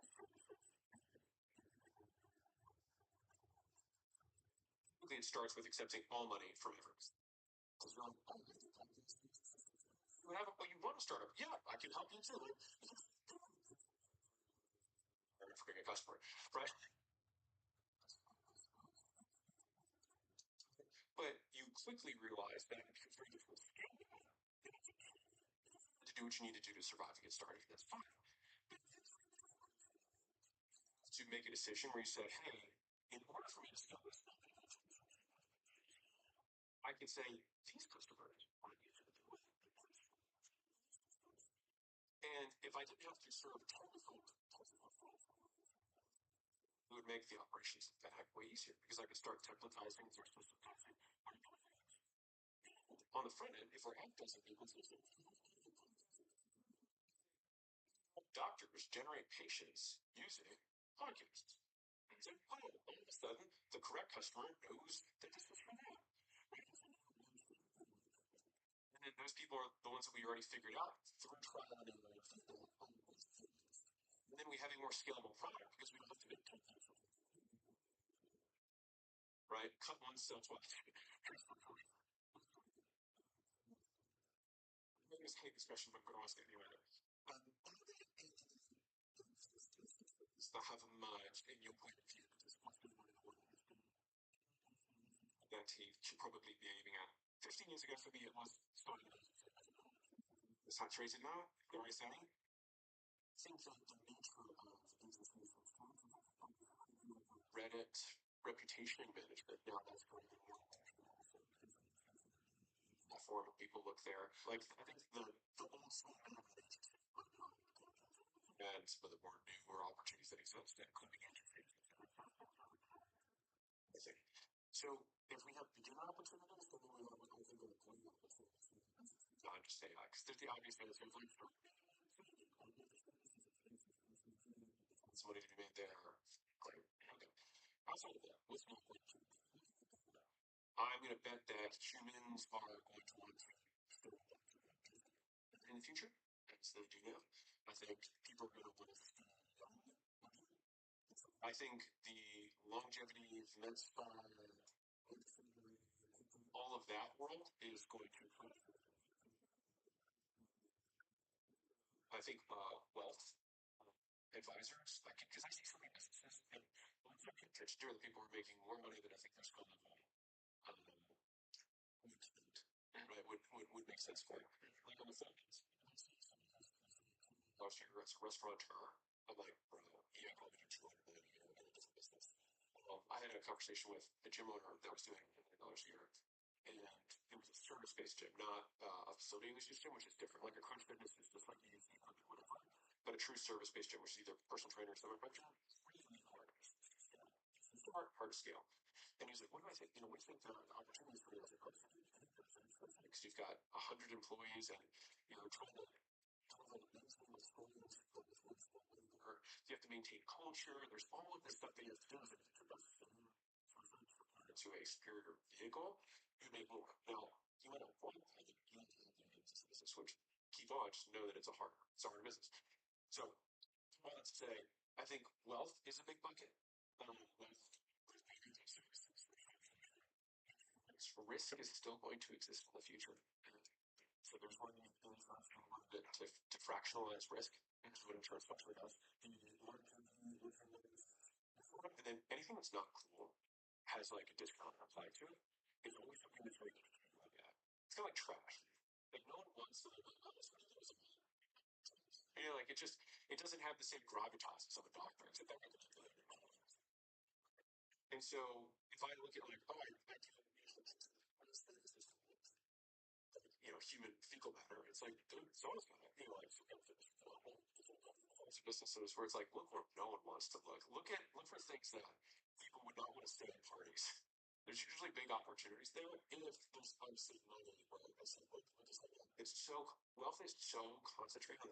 I think my favorite video of the year, I did this breakdown, and because it was my favorite video, I think we got like 300,000 views. But I did was really interesting is that I took wealth in the United States and I found 100% of wealth is $100. If you look at it, right, and you have historical for all, you know, 100 people at different percentiles, right, there's $2 in the bottom 50. The bottom 50% of people has roughly $2 in the 100 of the 100. Wow, it's crazy. And then you've got the next 40. And I think that was like $27, something like that. Then you have the next 5%, which is like $36. And then the top 1% is 34. I was like math, but it's somewhere in the neighborhood. And so when you look at that division, and then you're like, who should I serve? Many people who are starting out are here. And the only people they see are here. And so their view of the world is not accurate. And this is why they stay broke. Because they try to sell to other people who have no money and then assume that no one has money. The interesting thing I noticed, and I think everybody who's run a service business will be able to relate, is when I started out, I was selling to startup founders who had an idea about, you know, whose market budget was supposed to be I was asking for $10,000 a year. Watching every download they open their apps. And slowly we managed to make say, but it was easier from a client management or client account management perspective to deal with Coca-Cola than it was Dave with his dating app idea. Coca-Cola, who would give you potentially 6 figures in budgets, would be a little bit more casual than Dave with his dating app idea where he plays Mortgage on the Line. But it's not easy to move up because to get that meeting with Coca-Cola to be able to explain to them, you've got to earn it somehow. So it's all well good saying it, but the reality of getting up there is they think more about credibility, track record. They'll work with people who are highly credible and who they can see a reality behind. And so there's nothing wrong with starting to sell to friends and family, but the goal, again, that's if your goal is to make more money with the business, should be to move up market. And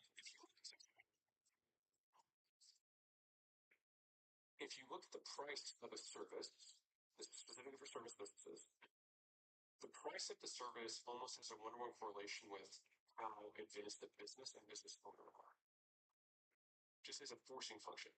Because in order to go up in price, like service business done well means you did a good job, you have more demand than you have supply. And so what do you do when supply and demand crisscross? You go up in price. And so you continue this loop, and as long as you continue to deliver more value than you're charging for, you continue to have more demand, and you just keep laddering up. And this is why price is such a strong signal for value, which is why when you're starting out, it's hard to hear us say, hey, add a zero to your price tag, add 2 zeros to your price tag. Because if someone comes to me and says, hey, I want to do all of your social media management for $2,000 a month, I'm like, dude, you can't even handle it. Like you could, like even if I said yes, you can't. The math doesn't math. There's no way you can do it. And so if someone comes to me like the minimum I'm probably going to be willing to spend is I don't know 15,000 a month for a vendor. Like the minimum I could really possibly going to be probably a smaller job. And I know the founder's probably still integrally involved. I'm fine with it. I'm okay with some founders like being good at basically me seeing them as a fractional employee that I'm paying less, and that works fine. All that to say, like you want to have your price go up. One, because you serve better customers. Two, because you have better margins. Three, because you're being less headache. And four, because the signal of how good you are at what you do. And the best businesses and business owners will know, oh, this is for me. You signal to them that you want to go up market, but you have low market prices. There's something called the Van Westendorp pricing analysis. You might have heard of it. It's from the 1970s. I do this most times when I launch a new offering. And so there's 4 questions you ask. Number 1, at what price would this be so expensive that you wouldn't even consider it? Number 2, at what price would this be so cheap that it would be impossible that it would be able to be valuable? It'd be too cheap. At what price would it be right at the edge? You'd have to really consider it, but you'd end up buying it. And then at what price would it be a bargain, a good deal?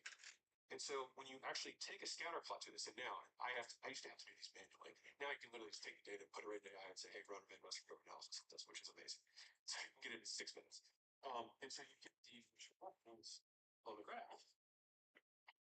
You have the scattered dots. And so you have the point of marginal cheapness, which is basically beyond this point, the majority, more people will think it's too cheap to be believable. Okay. And above this price, it's too expensive to be considerable. And so what you can find is you can do area under the curve to see at what price would I make the most money if I had a higher friction sales process. And if I wanted people to simply purchase it, so if I wanted to have an automated sales process, where are my ranges? And so there's a range in there where it says, okay, right here is the point where you'll make the most number of sales. Now you have to factor in margin, gross margin to the product, but you can guess, like this is how you want to launch a shampoo. This is how they do it. And so we can price it precisely. Is it a bell curve or is it? Oh yeah. So is it like a yeah? But sometimes it's so interestingly. Sometimes you have double Gaussians that'll happen because it's different customers. Yeah. Okay. So when I run these, I ask those 4 questions, but I also ask for the customer stats. So then I can slice it by saying, what do the rich customers think? What's the pricing curve for them? What's the pricing curve for poor customers? What's the pricing curve for home services? What's the pricing curve for? And so then you can get really, really accurate with initial pricing. Of all the ideas that you've put out into the world, what are the sort of headline ideas or questions that you found to be most compelling to people? Almost all the core concepts in this book come down to figuring out who you want to sell, what you want to sell them, and how to get them to buy. And most of my concept focus is more on acquisition since the vast majority of small businesses, say 1 to 50 million, not always, but I'd say 70% of businesses, this is rough estimates, that come through our doors are demand constrained. They could use more customers than they have. 30% are supply constrained. The phone's ringing, but they just don't have enough account reps. They don't have enough technicians, whatever it is. So what's really interesting about all of these folks will take an aggregate is that every problem is a marketing problem. And I'll sell you on this idea. So if we were to think, about a business as, okay, we've got lead gen, right? As activity number one, we've got nurture, then number two, we've got sales. We've Yo, Manon, what's good, bro? got What is up, brother? slash ascension, right? What's good? Getting them to keep paying and getting them buy more shit. Now, this is the demand side for customers, right? Hopefully everyone's kind of aligned with that. Now, if you're supply constrained, which means that you have more customers than you can handle, more people are interested in your stuff. Let's say you're the solopreneur and you're like, how do I, like, there's only one of me. What do I do? Like, you're supply constrained. If you had unlimited you could make more money, right? So what's the equivalent version of this? On the supply side, you have application generation, and then you have application nurture. And then What's that mean? Application action. basically, we're working these leads. Yeah. We have these applicants. We need to get them scheduled. We need to get them booked. We need to make sure that they're not getting lost in the process. You know, like how quickly we line these interviews up, all that, right? We have the interviews themselves, which is the sale, right? And then we have onboarding, like you do for a new employee. And then you have retention. And then the ascension is they're going up, right? Are they moving up? Which means that you just treat humans the way you treat humans in a pipeline in a business. And so if you have a demand problem, but you know how to get employees, then do the stuff that you get to get employees to get more customers. If you know how to get customers, but you don't know how to get employees, use the exact same process, which means who's writing the copy for your ads and your promotions and your outreach tips? Well, somebody probably should take a look at it. If you haven't looked at this, by the way, and you're a slightly bigger business owner, you will be horrified by the outbound messages that are getting sent on your behalf to people. You'll be horrified by the job postings that your company is putting. And you're like, no one would respond to this. How would you think this would work? From a nurture perspective, the leads aren't getting worked. No one's following up. We're not giving them any materials to sell them on our business, just like you would with a prospect. Like, why don't we have case studies? Why don't we have a video sales letter that tells the whole business? So every person who comes to the acquisition, watch a VSL for a minute, and it's a 13-minute thing of just like, here's how the business works, and this is a real estate office. It's like it shows everything, and like I'm giving proof. And this is John. John's an employee. John loves it here. You know, whatever. And so then in the interview itself, it's like, do you have a script? Well, you have a sales script. Why would you not have an interview script? Pre-canned questions. Do we role play this? Well, if we role play this, isn't this just as important, if not more important? Is there more leverage on getting 1/10 out of the talent person than just one customer? Yeah. On the onboarding, we have any process? Do we have 30, 60, 90 of what's going to happen over the next 30, 60, 90 days? And what is required for them? And what information they need to consume so they can become proficient? And then once they are onboarded, what's their career path look like? How do they, like, one of my favorite questions is when I have somebody I really like, I say, what would it take for you to work here forever? What would it take? Just tell me what it would take. I can say no. Just tell me what it would take. And then I can start moving the pieces around to figure out how I can get this person to stay forever. But the same thing happens if I have a customer that I like a lot. I'm like, what would it take for us to be your sole provider forever? Especially because I know you have more enterprise experience. Sometimes saying, hey, let me be the sole provider. Let's go exclusive. Let's lock in a 3-year contract, and I'll give you these other things for free if we lock it in. And I'll never work with These 3 competitors. Yeah. And so almost all problems in business can be solved by more people finding out about your stuff, either to work for you or to buy from you. Which also means that you probably have ongoing marketing to your customers. I think there should be ongoing marketing to your team and employees. We want our customers to give us referrals. Yeah.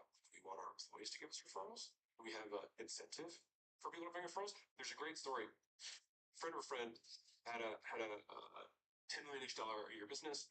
He talked to somebody in the exact same space as him, who was way further ahead, and he was in a business that had like agents that worked from like kind of like a brokerage. And the mentor told him, so what's the incentive that you have for your agents to bring more agents?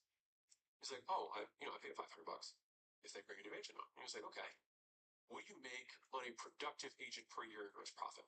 It was $250,000 a year. Productive agent, gross profit. He's like, so you're only willing to spend $500 to make $250,000? He's like, what would you spend for $250,000? He was like, I don't know, 50 grand. He's like, yeah. So why don't you make your incentive 25 to start? So he took his incentive from $500 for referrals to 25,000, and he took his company from 10 million to 400 million. Yeah, it's crazy. It's actually honest about it. Like, people are like, oh, this costs a lot of money. I'm like, for really exceptional talent, it's always a deal. It's always a great deal. Going back in time, if I were to give the like what has changed about me then versus me now, is that my standards for talent are significantly higher, and my tolerance for letting someone be mediocre and stay are low. I think probably all the entrepreneurs I've ever interviewed would say that exact thing. I remember one particular entrepreneur who's built $100 billion business, publicly listed. He said at 20, I thought hiring mattered. At 30, I thought it was kind of important. At 40, I've realized it's the single most important thing. And this is a guy that's built $100 billion publicly traded company. And I was like, it's funny because that's what all of them say. Yeah. But I think this is a broader relationship advice lesson, which is just the best and worst decisions you'll make in your life for people. And I mean, I look at some of these things here and I go, I mean, it's true for you. Yeah. I know, right? This is a photo of your lovely wife. No good zone. So you think about the variance of your outcome if you'd chosen someone else. I do think about that. I do think about that. It's probably the single best financial decision that I ever made was marrying Layla. Because and this is no shade to any relationship that exists of mine or anyone's, people optimize for different things. And I'm not saying I optimize for finances, I'm saying but within that lens. She was just down. And she believed in me a lot of times more than I believed in myself. And I think that's all anyone really wants, or at least for me that I wanted was, and things is that hasn't stopped as the stakes have gotten higher. I remember there was this business that I was working with. I was going to meet with the whole team. And I was like, this is like a really tough problem that they're asking me to help with. And I was like, oh. And she just like cut me off, and she's like, good thing you're the best at it, and that you're going to give them more help than anyone else did. And it's just like, whether that's true or not, it was exactly what I needed to hear in that moment. And so I also say this to people who are starting out is it's like I do not have perfect self security. You know what I mean? Like I wouldn't say it's imposter syndrome because that's not true, but like I have doubts of like I don't know how to be able to solve this. I mean, I hope I am. I'm gonna keep working on it, but like I don't know. And as the problems become more complex and have higher stakes, it's like this is harder and will cost more if I fail. Um, the pressure feels the same. I would say the only difference is that we have more resources to handle them. And so, in a lot of ways, when you're starting out, it's kind of like fighting a bear with your bare hands. But when you're further down, it's like trying to slay a dragon, but at least you have an army. And so the foe is bigger, but your resources are bigger too. And in some ways, it's almost easier later than it is when you start. But you only earn the right to face those foes by going through the earlier stages when you didn't have the resources because you learned the grit, you learned the scrappiness. And I think that like it's a rite of passage. And Layla was willing to go all in. And I would say that like if anything, kind of like a jockey bet, for VCs, like you bet on the horse, not the jockey, or sorry, the jockey, not the horse. When she saw me, I had a handful of gyms, and it wasn't like I'm Alex Hormozy, the whatever I am now. I was just a gym owner, and I was 26, and I worked really hard. And she was like, I don't know where we're gonna go, but I know Alex is gonna work tirelessly to get there. And she just always believed. And I think that if, like, I think the person that you were married is either going to increase the likelihood that you hit your goals or decrease. And you should decide whether that's important to you. If you were single, do you think you would be as successful as you are now? I wouldn't be as successful because number one, there have been plenty of moments because I don't struggle with anxiety. I struggle with apathy. Um, Not caring. Why do I even bother doing this? We already have enough money. Who cares? Layla, in a lot of ways, has bigger dreams than I do. Um, I've always had big goals for finances, but at a certain point, and I think I hit this kind of like last year for me, which is weird because I always like people are always like, "What is enough enough?" It's kind of like working out. I got to a point where I was like almost 250 and lean, and I was like, "This is more than enough. I'm gonna come back down." And so I've had bigger goals than most people for my fitness or muscles or whatever. I've had bigger goals than most people for money, but I also was like at that point when I hit it, I was like, I think this is enough for me. And Layla was like, it was never about the money for me. It never was. And I think that's why our dynamic worked really well. But she's always cared about the team. more than anything. And she's like, her dream when she and I met was to build a place that people love to come to work. And if you do that, and it also has a good business model behind it, marketing and sales and pricing, all this other stuff, it's like you end up making a lot of money. But I would have probably taken my foot off the gas earlier if it hadn't been for Layla. I think I would have struggled more operationally because Layla will never get the credit that she deserves. Um, but Layla is the pure operator, like unbelievable leader. That talent that I probably wouldn't have been able to either get or keep stayed with her. Like I think if there was like a divorce in the business, I think the vast majority of people would join Layla. I'm serious. Like I know I like self-awareness. Yeah. People know what I've been on. And I know people are loyal to Layla because she's just there for people. Um, and so for those reasons, I don't think I would have. I don't think I would have kept my foot on the gas. I don't think I would be able to operate nearly as complex of a business as we currently have. And on the inevitable like troughs of my motivation, she was the one who kind of carried me. A lot of people will be listening now, and they might be listening with their partner. Maybe they're listening alone, and they're thinking, you know, my partner isn't all that supportive of me. And dare I say, some people will be listening now and think their partner is actually against their ambition. What do you say to those people? Figure out what you want. Like we have to make trades. How do you know what? It's tricky because some of those people might say, right, fuck it, I'm going to dump her or him. Mm-hmm. And then they pursue the business for 2-3 years, they become successful, and they're lonely as hell. And they look back and go, do you know what? That was actually my insecurity and my shame that drove me to do this. But I've now got the mansion and I'm here alone. She was a good girl, he was a good guy. I speak only from the perspective of how do you align the conditions to maximize the business outcome. That's where I come from in terms of how I'm speaking about this. In terms of maximizing subjective well-being and your happiness, those factors are completely different. And so I think Arthur Brooks has this amazing visual example that I love, which is imagine two scenarios. One of them is that you drive your brand new Ferrari to a 3-star Michelin restaurant, and you have the corner booth eating the best food in the world, looking at a view alone, or piling into your beat up, Camry, going to a Denny's with your 5 best friends. Which one is the one you think you're going to enjoy more? It's obvious. It's obvious it's the second one. But we live our life like the first. And so I think if, again, it comes down to what you want. If you're like, this girl, guy, whatever, like satisfies so many things, like you will not find the perfect person because you're not perfect. And so it's just what on the stats of this person am I willing to make trades on? Am I willing to have somebody who's maybe not the most supportive of my career, but maybe they're supportive of my subjective well-being. Maybe they're supportive of my extracurriculars. Maybe they're supportive of my spiritual journey. Whatever. They might just be supportive in different ways. And so again, it's what do you want? And I think people. I had my first boss, or last boss rather, said this thing to me, and it's really stuck with me. She said, uh, "Figuring out what you want is 99% of the work. The easy part is getting it." And I thought about that a lot because I was like, no, the hard part is getting it. And it's like, no, it's how many layers deep did you figure out what you really want?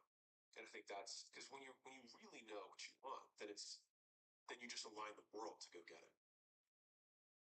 It's very hard to know what you want. Yeah. Because there's all these near-term temptations. There's this external noise. There's Instagram telling you that you want this. Yeah. I need this. Yeah. So being able to drown out all of that noise and get to some kind of signal. And also to your point about sacrificing everything you could have had, 2, 3, 4, 5. We want the upsides of all paths without the cost of each. And so this is why I still believe that decision making, which is the least sexy topic of all time, but still the most important. Decision making is the highest leverage thing that you can do in life. Making good decisions. And we've talked about frameworks. Is there any framework for making a better decision as it relates to what we're talking about here? I think it's answering the first part, which is what do I want to have happen? What do I want to have happen? Yeah, that's even that's do you know what? I'm probably speaking from experience here because when I was 20 years old, so I was at 20 or 19, Mark Knorr, friend of mine, mentor of mine, gave me this diary. And I remember the first page I wrote in it what I wanted. And what I wrote was before the age of 25. Range Rover Sport to be my first car. $1 million six-pack girlfriend. I'll throw up this picture of it on the screen. And I actually took a photo of it in my Range Rover at 24 years old. I mean, that's like a. But was that actually what I should have written down? Well, I think it's probably what you wanted.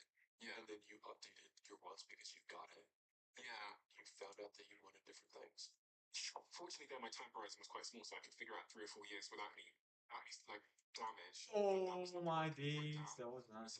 People orientate their lives to like, I need That to was become a, nice. let's say, billionaire. And the sacrifice, to use one of your words, along the way is family, friends, mental health. And then you get there, and you go, gosh, I can't turn back time. I can't rebuild relationships. I can't call my mum now. She doesn't answer where she's gone.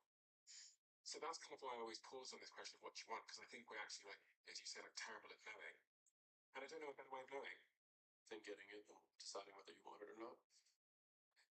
I think one of the interesting things with wanting is that we only want what we don't have. You know, people who don't have kids want to have kids. People who have kids remember the times they didn't have kids. People who are single want to get married. People who are married, you know, reminisce about the times they get single. But I see that as inherently human, which is that we only remember good and not bad. And that's a behavior thing. It's not a so like the reason that when you get drunk and then you're hungover the next day and you say I'm never going to drink again, and then 7 days later you drink again, it's because punishment fades or it sticks. Which is why you go back to the old girlfriend. You still long for them, even though when you get back, you're like, oh my god, at first she was crazy. Like, what was I thinking? Right? But it's because we only remember the good, which is good to know. And I think evolutionary, because like remember you got berries there, but you don't remember the sacrifice. Like often the same degree from like pregnancy, horrible experience for many, not all, but many women. It's a horrible experience. But then you get this reward at the end, which is this baby, and that just like fades away. And then you're like, what I want another baby. Speaking of famous eyes, this. Yeah. Layla's pregnant. Yeah. How long till baby arrives? 4 months. 4 months.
All right, lads.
It's a mixture of feeling. I'm stoked. I'm stoked. I'd say I have elements of fear, mostly that I want to do a good job. Being a father. I can see, Alex, that you're scared. Yeah, I tell because I know I've sat here probably for 10 hours over the last I don't know how many years. Yeah. I'll tell you what the issue that I'm struggling most with, which is how do I define a good parent, and how do I define a good child or a successful child? Which then just gets into sort of a meaning of life question, which is why I think it's so difficult. But like, I'll take the parent one for example. If we define a good parent as a successful outcome for a child, one in what domains? Right? Is it a billionaire who's lonely and sad? Is that a successful outcome? I don't know. Um, but let's just assume the world's version of success, and I won't enumerate it. How many people who have all that success had bad childhoods? Do we now call their parents good parents? Can I pose something? And I've not had kids either. Well, what would happen if you removed both questions? Oh, just like I'll just take it as it is. Well, I'll say it's very. I almost want to say it's impossible for me because of control. You'd like to be able to control your. I want to know what I'm doing. I want to know where. Like I want. I ask what I want to have.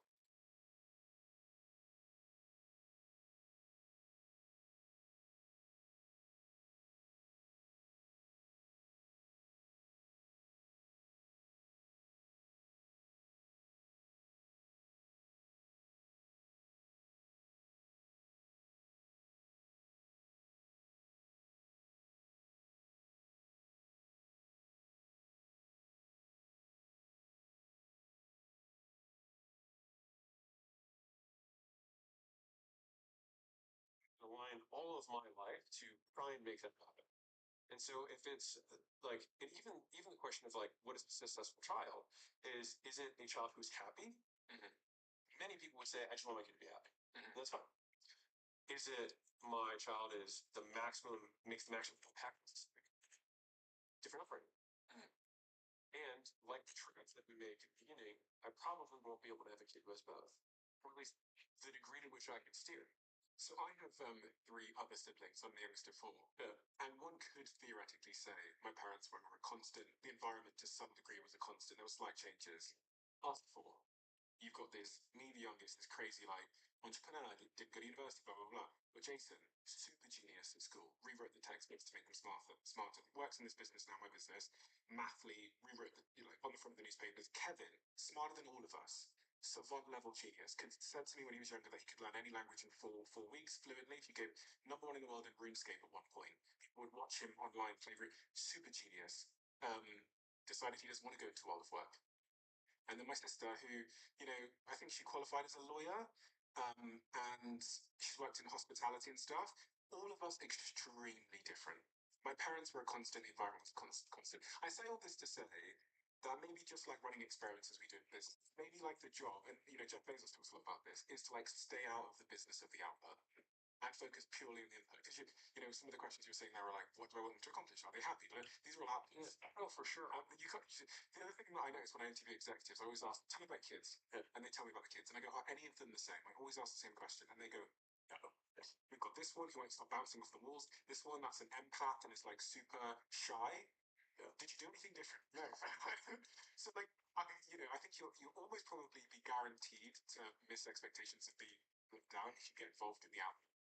So obviously, this nature nurture, those kids are going to have genetic predispositions for different things. So let's say that's half, and then the other half is the nurture or environment. Now, that is still something that I'm not going to be able to control 100% anyways, because you guys did have different environments. You grew up in different grades, talking to different people, having different teachers, went to different universities. Like, And there's older siblings. yeah, all.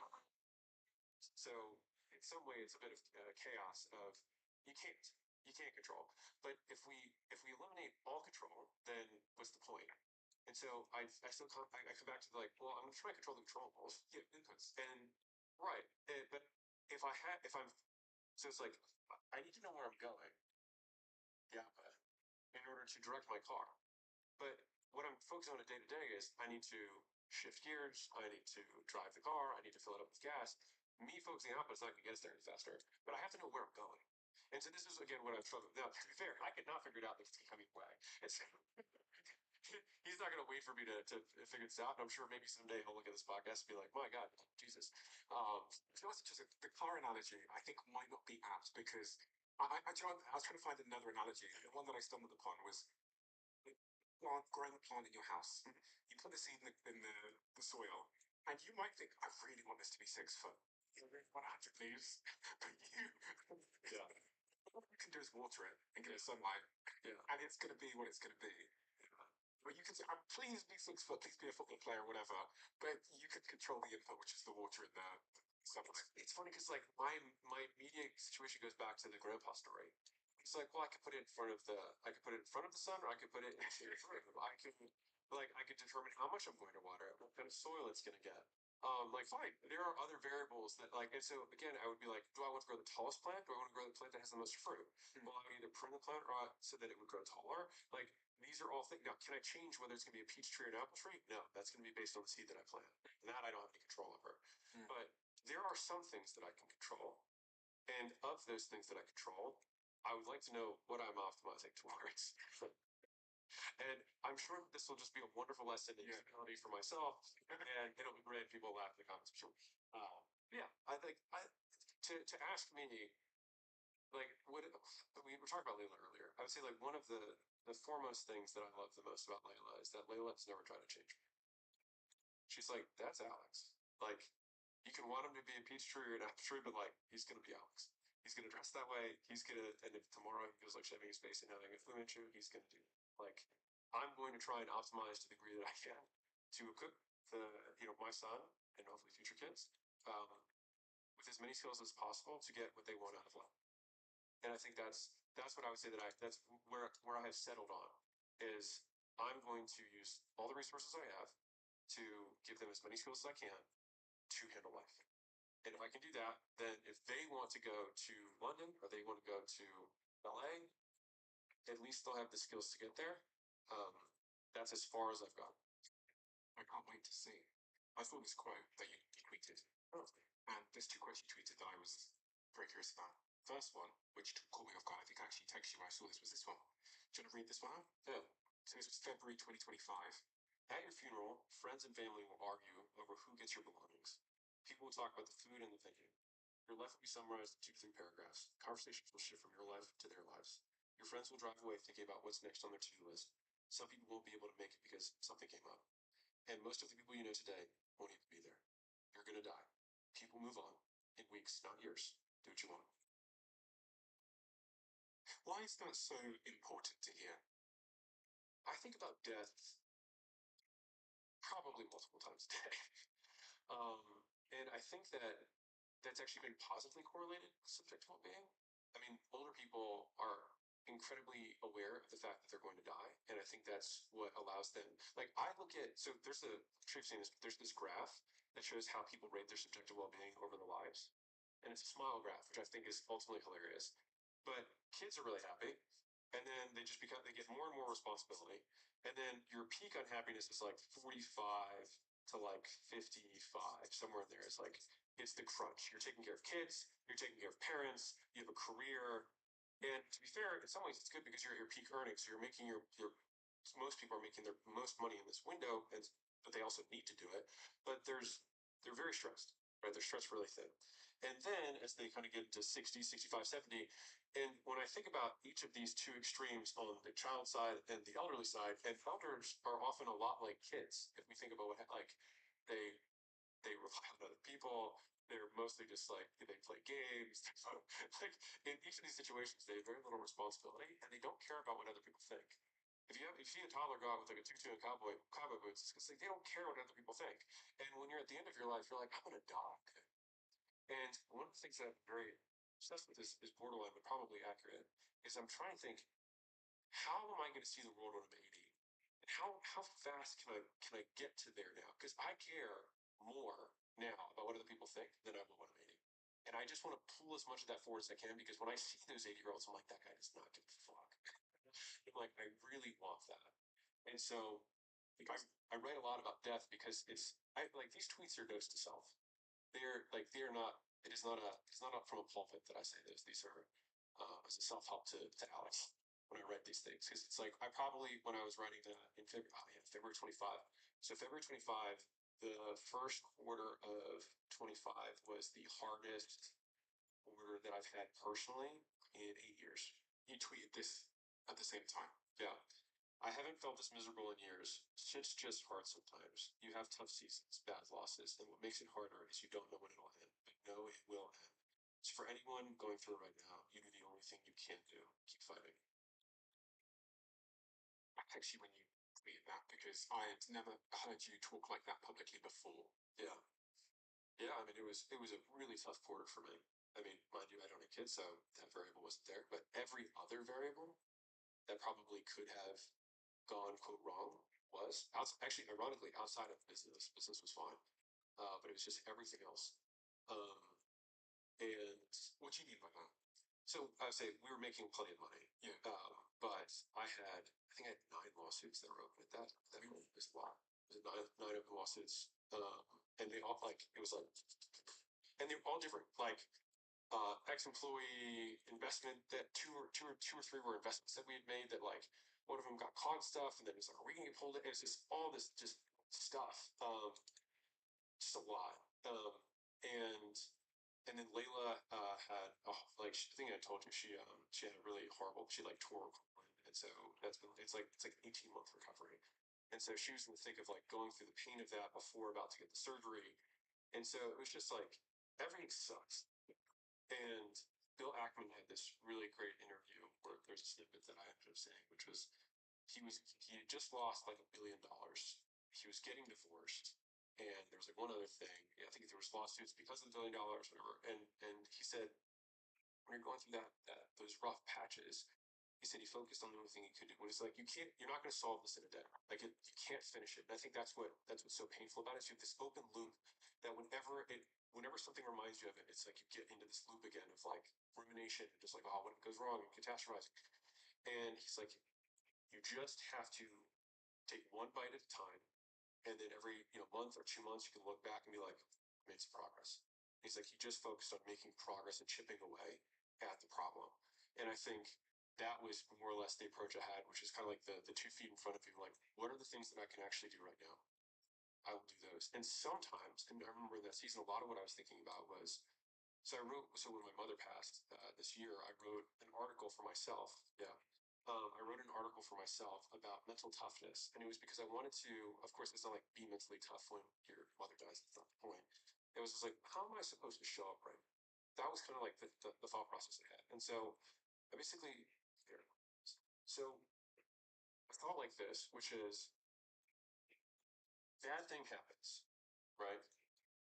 There's these vectors of what happens as a result. So you have how long or how many bad things have to happen before you change your behavior. So let's imagine this line is how we're acting.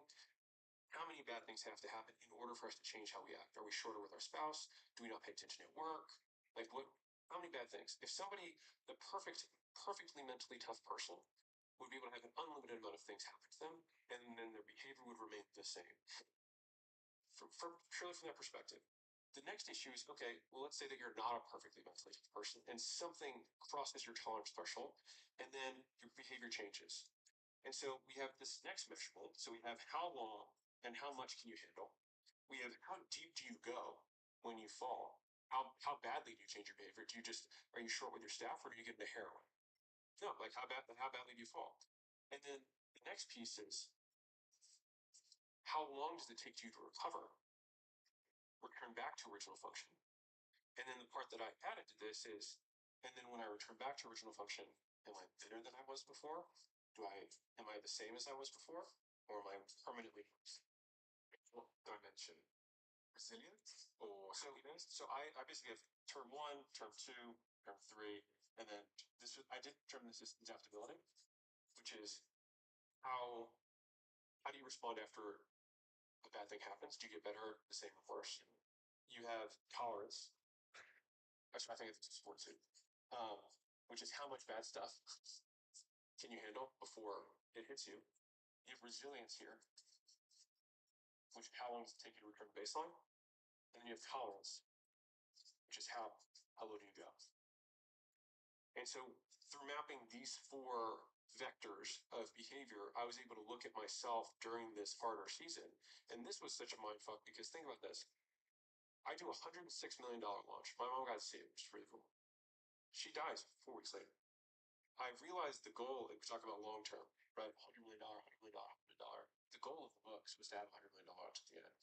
The offers book was an offer so good, people so stupid, say, give away for free, made 99 cents, give away so good, no one done that. And there was an offer so good. I did a huge, gigantic launch, but I didn't monetize because I just wanted to show what having crazy advertising for something would do. And I used all the stuff in the book to advertise the book. This book's about monetization. And so I had an amazing offer and crazy advertising and a money model behind it, which is why I made $100 million a weekend. So this is a multi-year project. And so I get to have this moment of like all these things come to fruition. And then my mother dies. 3 weeks, it was the 19th, right? So yeah, literally a month later. And so freak accident. Yeah. And so I'm just like, how am I supposed to how do I think through this? And so I wrote this for myself to think, okay, how am I supposed to show up? And also one of the things that I found really interesting was that people will judge how much you love someone by how much you choose to suffer. And why does how much I suffer have anything to do with how much I love someone? And I don't think that the person, if you did lose somebody, I'm sorry, I don't think the person that you lost probably wants you to suffer. And so we have this idea that we need to suffer to prove our love, which I was like, well, that's an assumption I'm coming in with. Do I reject that? I was like, yeah, I think I reject that. And so bad thing happens that crossed my threshold. How low am I going to go? I was probably not like the most thrilled about life during that period, but I thought, well, what can I do? What are my controllables? Well, I'm still going to work content. I'm still going to help businesses because I feel good when I help businesses. Why would I stop doing that? Well, I'm still going to work out because I feel good when I work out. Why would I stop doing that? Did you have motivation then? Were you motivated in the sort of cliche sense of the word? Did you feel like it? I would say yes, not for the reason people think. I was motivated for 2 reasons. One, because I don't think she would want me to stop. Number 2, because those things made me feel better and I felt bad. And so I wanted to feel better. And I tried to change as little about my life as possible. And that is what got me through that. And now some people say, oh, you need to take time to mourn. It says, like, why does the way I mourn have to look the way you mourn? And is there a right or a wrong way to mourn? She must have been so proud of you. She was. We talked a lot about your dad, but we've never really spoken much about your mum. Well, I know.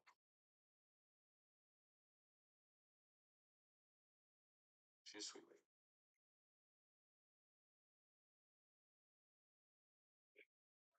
She always believes.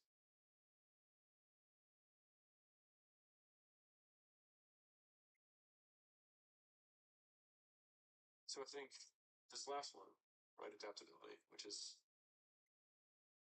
in what world can this make me better? Like, how can this loss make me better?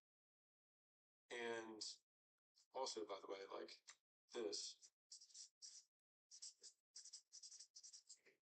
trauma, bad thing happens, probably worse, right? And so it's like, what would that look like? What would me growing from this look like? And I think part of that was proving that I can continue as my way of honoring her and her memory. And I'm going to continue to try and pursue the path that she knew I started pursuing when I left home. When I talked to her when I left, you know. Um, and so, like, what's changed between then and now? I'm just closer to where I was trying to go. And I don't think she wanted me to abandon that path. So I just keep fighting. You had that conversation with Tony Robbins, which I found really amazing. Fantastic conversation. I spoke to him about it actually. I wonder if it had changed you in any way. You talked to him about happiness. You said that, you said some things to me that happiness had never been a high priority for you. Did that conversation change your perspective at all on happiness? I would love to say that it did, because I think it would be like a better soundbite. Not really. So where are you now on the subject of happiness? Are you happy? I have a tough time with that, mostly because I don't even know what it means. Because like there's some people that use like, do I feel joy? Of course, but you can feel joy at a funeral. Are you excited by your life? Are you excited about life on a daily basis? Yes, I'm intensely interested in my life. I'm very fascinated by the things that I work on. Does it feel good to be you?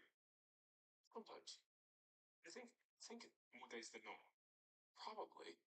One of the things that Arthur Brooks has been really helpful, you know his stuff, and he talks specifically to strivers and like stuff.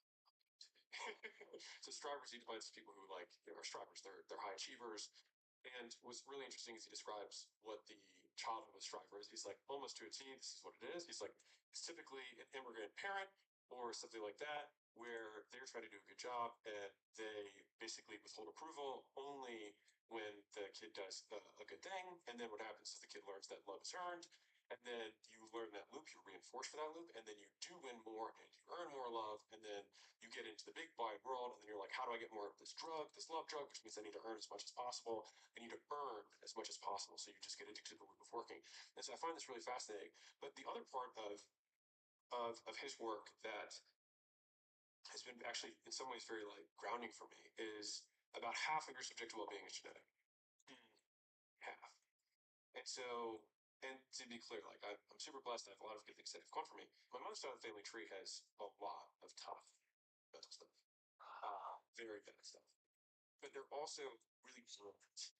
In some ways, I think to myself, like, maybe I'm just maxed out on my 50 and I'm crushing it. But the thing is, it's like, I don't know. Because, like, we don't, if you're born 7 feet tall, everyone can see it. But some people are born probably 1 foot tall in terms of happiness, and they learn to play basketball really, really well at 1 foot, and people are still like, oh, he's only 1 foot tall. So I don't know how to judge how well I'm doing.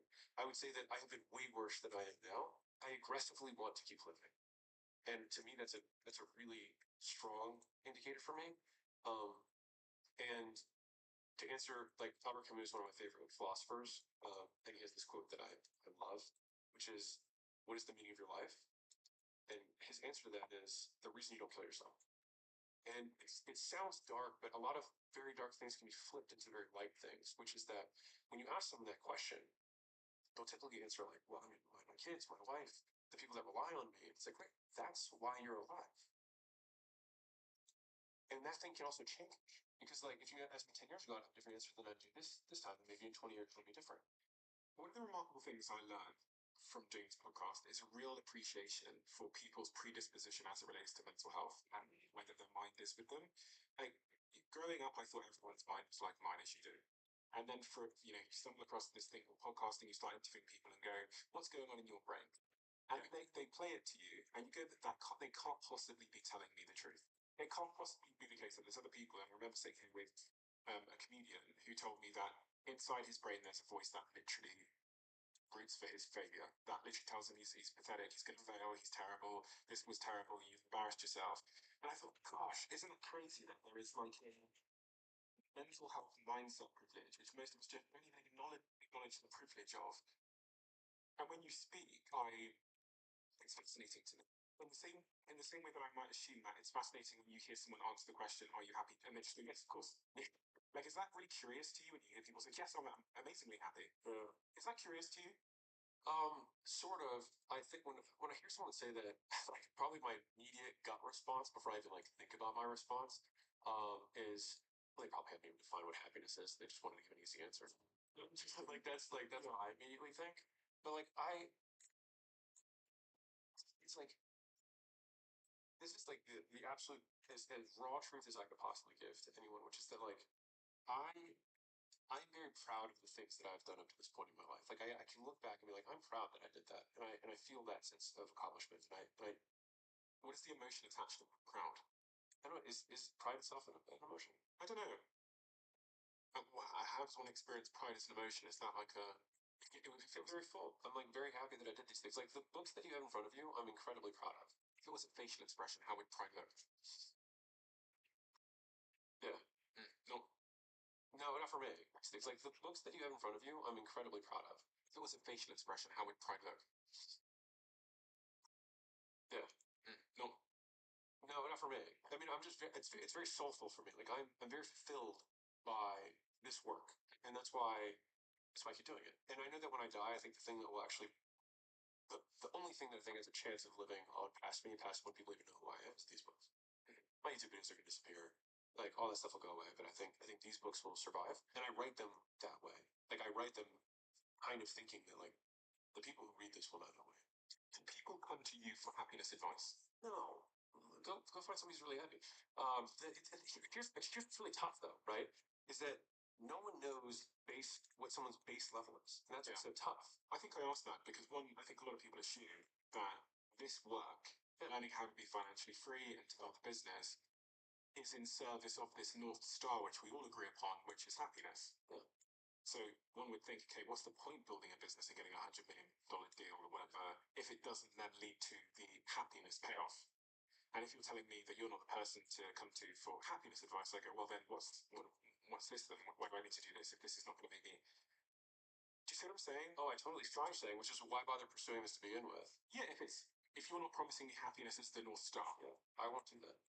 And many people will say, um, I try to solve one of two things. Like, I know that if more people find out about your stuff, you will make more. If you haven't, as a faster way to break cash forward, your business will grow more. If you have an offer with so many people to say no, they will say no, they'll say yes. But you make no promise or guarantee where that would lead you in your life. No, that's to me, like that's beyond my scope. Like I know, yeah. And so I enjoy the topic of the happiness stuff because I love amorphous topics. um, but the conclusion that I said I started with when you asked about the Tony thing was it is my worldview, which could be wrong, that human beings, our internal feelings are like the weather. There's sunny days and there's rainy days and there's rainy seasons and there's sunny seasons, and we go through them all. And even if things get better, our baseline adjusts so that yet again, because like if we think about a year, I actually give this example to my sales team. So we think about this year, and we have all the days of the year. Half the days are going to be above average, and half the days are going to be below average. And every month, you're going to have a bottom 10% day 3 times.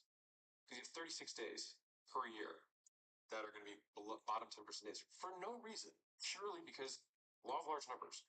And you're also going to have 3 days per month, which is almost one a week. That's going to be a top 10% day of the whole year. Pretty impressive. That's one a week, almost. Right? And so I think about this variability a lot. Because when I'm having a quote bad day, because I have them all the time. And I just think this is probably just the bottom 10% day. And I think that one of the lessons that I've from not from our perspective translated into life is my emotional discomfort is not an adequate reason to change what I'm doing. And so we will get these moments of dissatisfaction or discomfort and be like, life sucks. I need to change something. And if you don't like your life in general, change something. But if you don't like your life today, maybe don't break up with your wife. Maybe give it a day, right? And so I think, again, I come from the entrepreneur perspective, which is that people will have a bad day and then basically take it out on their business and then change a bunch of things and then destroy with the fledgling business that's getting going because they had an emotional need that they could not tolerate.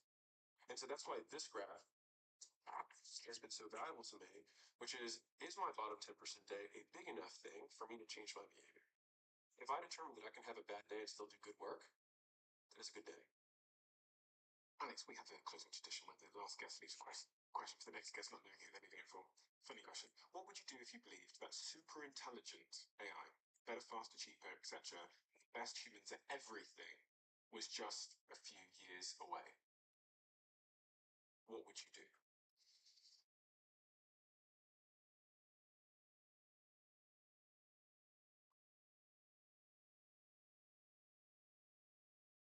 On the business side, I would build as much real world proof as I possibly could and as much track record with as many customers as I could so that I could reinforce a brand that would give me some differentiation in that future marketplace. So you focus on building a stronger brand. From a business perspective, Why? because I think in a world where everyone has access to super intelligence, what are the things that are going to, like, will people still care about reputations in the future? Probably. So I see that as something that won't change. Distribution will still cost money. Like those things, I think those things will be true. Might be less, but it'll still cost. And typically, if again, because there's still marketplace dynamics. Not to get into the weeds on this, but from an entrepreneurial perspective, I would continue to build trust and distribution. From a personal perspective, I would think really hard about what it means to be human and why I'm here to be human. You gonna buy a farm one day? It's not out of the equation. I mean, Layla's super gung ho on that. So On a ranch? yes, we almost did. We almost bought one actually the first time we sold. Where do I direct? So if people want to learn more from you, you've got your YouTube channel where you just started this brand new series, which is really interesting. I'll link that below as well for people that want to watch it. It's kind of like a Dragon's Den Shark Tanky format where you're bringing entrepreneurs, they're competing for $100,000 through this knockout series of episodes. Very interesting. These 4 books in front of me, there's another one over there, but these 4 here from the $100 million series have all sold more than 5 million copies since inception. You've actually broke the world record for selling so many copies of this book, this one, Yeah, in a short sort of 24-hour period or something crazy like that. 2.9 and 24. Staggering. I'll link all of these books below. They are essential reading for anybody that wants a cheat code.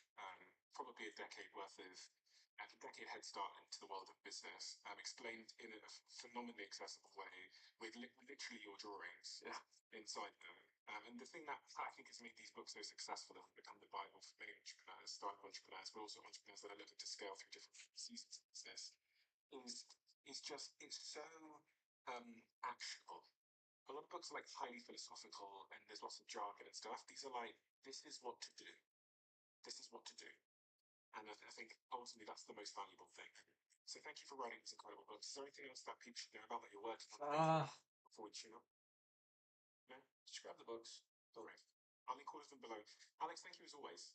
I love talking to you, not just because it makes great content, because I think I learned so much. I've written so many notes down here from just bouncing off you that I'm going to go apply in my own business. So thank you as always. I really appreciate it. Thank you, Brett.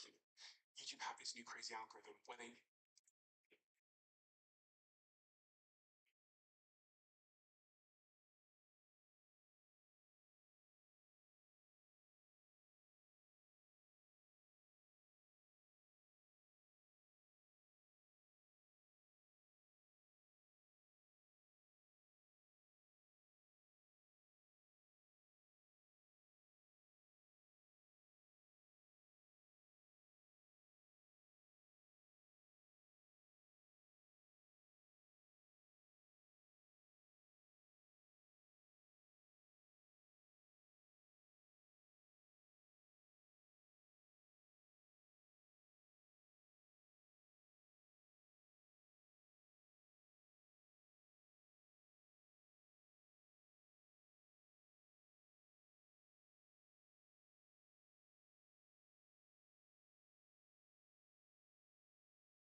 dream come true when it's something better for you.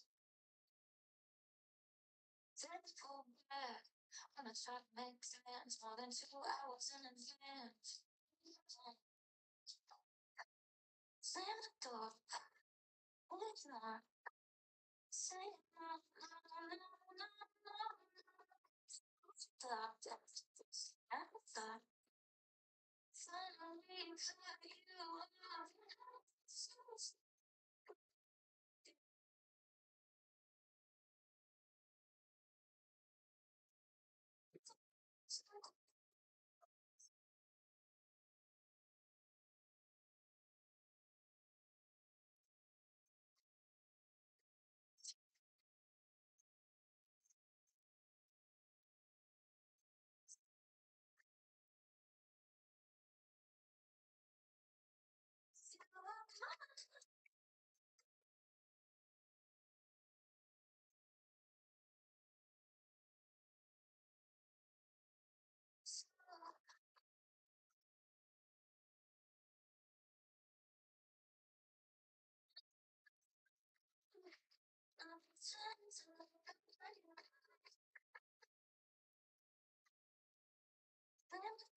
Finally, cut you off.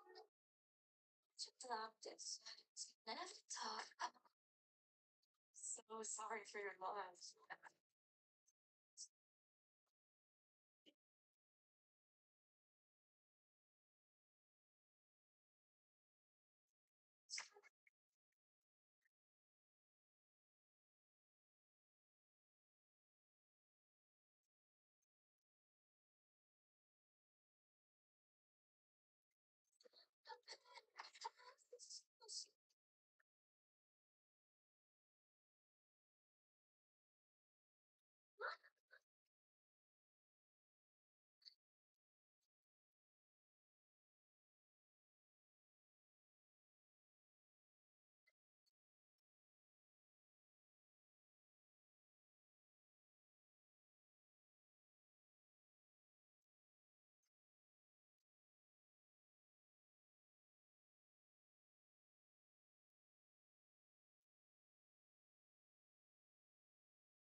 Cause I believed in you. You somewhere out. Iran is strong. He treats it from a sense of figure. They get saying that you and it's with Iran at the moment, the US Iraq war. Everything that I've learned from you in the two previous conversations we've had on the Diary of a CEO, I'm guessing that you're not really surprised by what we're seeing now. No, I'm not. I've been modeling the bombing of Iran for 20 years. The fact is, the modeling has held up, and literally month by month by month. When we were first here, the big surprise for most people was that we bombed the regime in Iran, and it still stood. It survived, even though we killed the supreme leader and something like 137 of their top leaders. Think about that. So that would be like if somebody killed our president, his wife, the first lady, members of the first family, half of the cabinet, all of the leaders in the Pentagon, all of the leaders in the CIA, and about a third of the Congress. That is what we did to Iran in those opening weeks in March. And nonetheless, that regime survived. And that was something that modeling showed for that 20 years. That was based on substantial patterns in history where air power alone had never toppled a regime, going all the way back to World War I. Most people had not really heard that before. Many people, even in the military, did not fully know how much President Trump went up against the weight of history. then we shifted. We shifted to 6 weeks of a bombing camp. And then what did we do? We shifted over to a 2 month blockade. Well, that was another version of punishment. So The US said that they were going to block the Strait of Hormuz, basically trying to take control of it themselves. And therefore kind of punishing the rest of the world. well, they didn't want to punish the world. That didn't happen. But what they wanted to do was punish Iran. So they were trying to force Iran to get the government to surrender control of Hormuz. So keep in mind what happened is on February 28th, that regime change bombing happened and it went on for a few days. But by March 2nd, March 3rd, Iran controlled Hormuz. Literally within a few days, the ships stopped, sold. And they basically have not reopened except for teeny tiny periods of time in a modest way. And then you're stuck. How do you get Iran to give up control of Hormuz, or do you let Iran continue to control Hormuz for as far as the eye can see? That's been the dilemma we've been in, Stephen, since really the first week in March, and now it's become clearer to the world. That is the core dilemma. We're at a fork in the road. Either we physically take Hormuz back, all those other tactics, even the MOU didn't hit The MOU, the memorandum of understanding. which was I sat here with J.D. Vance and he told me that they were about to sign an agreement with Iran to ultimately end the war. And they had that agreement. JD told me that it was about to be signed. A couple of weeks later, here we are. They're back to bombing each other. Yeah, there's really two big issues with this, Stephen, with the MOU, the Memorandum of Understanding. I do believe that Vice President Vance sincerely thought it was going to have a good chance of ending the war. But there's a big problem here, Stephen, which is when you listen to Vice President Vance, he approached this as a business deal. So he kept talking about all the benefits that were going to come to Iran if they perform. Fee for service. We want the strait open, and we're going to offer you money in different ways if you will open the straits. Well, this is just a fundamental misunderstanding of international politics. This may work great in real estate. I'm not saying it doesn't. But in a major war like this, what's at stake is the balance of power. Balance of power. Now, I want to explain that before the war started, there was a balance of power where America was ascendant, Israel was the rising power, and Iran was actually the declining power in the region. What happened almost within, again, 2 weeks of the war starting is the balance of power was shifting dramatically. When Iran became in control of Hormuz, this represents tremendous power in the future.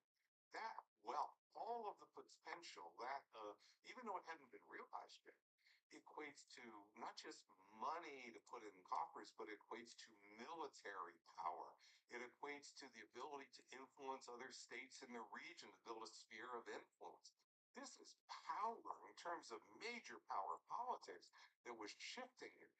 And so with the MOU, as you look at the MOU, J.D. Vance appears, we could just look at it, he appears to have thought this was a business deal. So he appears to have thought we're going to hold up the promise of, say, $300 billion. It will eventually fall on you if you will just agree to do what we want. And those aren't the clauses that matter to Iran. The clauses that matter to Iran were the clauses which directly relate to the balance of power in solidifying Iran its control of Hormuz, and essentially this MOU is fundamentally a roadmap to Iran becoming the regional hegemon. Hegemon, which does that mean? The most dominant state in the Persian Gulf in the Middle East. Wait, so you're saying that this agreement would make the first of these? Absolutely. So why wouldn't they sign it within a heartbeat? They did. They did. Iran signed. In fact, most of these things were exactly the points that President Trump said he would never sign in April when Iran presented the initial 14-point plan in April. And the key, well, we like a little bit. Well, let me just explain. The key things that happened here is that number one, notice in Article 5, it says that Iran will make the arrangements with Hormuz. That is the ships with Hormuz. And it will not charge for 60 days. It doesn't say we'll never charge. It says only 60 days. So think about that. That this is already written into the agreement that President Trump is signing. And then if you say, well, what's going to happen down the road? It's going to be Iran and Oman who are going to determine the future fees. There's no mention here of the United States. There's no clause to even let the United States wiggle itself in. This is a perfectly clearly written clause, and this basically gives Iran control of the Strait of Hormuz and also of the discretion to set the fees for as far as the eye can see with no constraint whatsoever. How do we know that this is the actual document? Because both the Iranian government and the White House put out exactly the same document, word for word, so that we can actually compare them literally word for word. So this is exactly the document that President Trump signed. There's no question that we have like an earlier draft. Now, there were some earlier drafts leaked by Bloomberg. That's not what this is. This is the final one. But let me go a little bit further here, Steve. So here we're talking about the strategic base of Iran. And keep in mind, controlling Hormuz means controlling 20% of the world's oil. That's a fantastic amount of wealth and strategic power to build on in the future. No limit says nothing about you can't spend it on missiles, anything else. But up here with Lebanon, the first article. So here, So when you say article, this document contains 10, is it 10, 14, 14 different points. And when you say 14 different articles, points. And there are these 3 points that are really the critical action points that matter here. This promise of $300 billion down the road, this is so far, this is like holding out funny money to the Iranians. These are the things that are actually short term because this is happening now. So This point one, you're saying point one I want to come back to, Stephen, because I want to explain this is Iran's strategic base. point number 5. Point number 5. But what happens to become the dominant power in the region, even more than a strategic base? You want a sphere of influence. You want a sphere of influence here. And can I just So I'll hold this up here. Is that yeah, that's good. That's good. Point number 5 is controlling the Strait of Hormuz. But many of the different countries, including Saudi Arabia, we've already started to have pipelines to bypass the Strait of Hormuz. There were plans to do this for years. They were too expensive, but almost immediately they started to do that. So the Saudi Arabia started to put out 4 to 5 million barrels of oil a day starting in mid-March into the Red Sea on a pipeline that had already been built and hadn't been used. There's a little area here called Fujairah, which is where the UAE had a pipeline. That's almost 2 million barrels a day. So 20 million barrels a day were going through Hormuz. Almost immediately, 7 million were being bypassed. Then there's all this discussion that Iraq might build some pipelines. There might be other pipelines here going through Syria. So what if you're Iran? You now control this, but notice it's a declining asset that way. If you only control Hormuz within 5 years, good chance your power is going to be whittled away. What you want to do is you want a sphere of influence. So what Iran started to talk about is their security resistance belt, where they wanted to control. And they said from the Mediterranean to the Red Sea to the Gulf. This was the leaders of the Revolutionary Guard. And why would you do that? Because you want to prevent all of those bypasses to Hormuz. And they're already happening. And where's the key one? You already have the Houthis down here. You have Hezbollah here.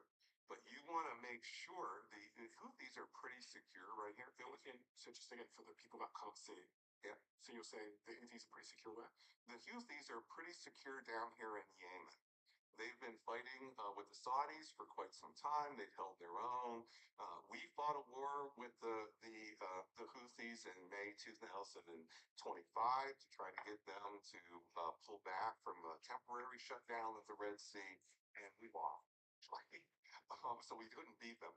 But the big one that was at issue was Lebanon, and my point is, it's not so much that they love Hezbollah. They do, of course. They've had long time, decades of relationships with Hezbollah ideologically. There's good reasons for that.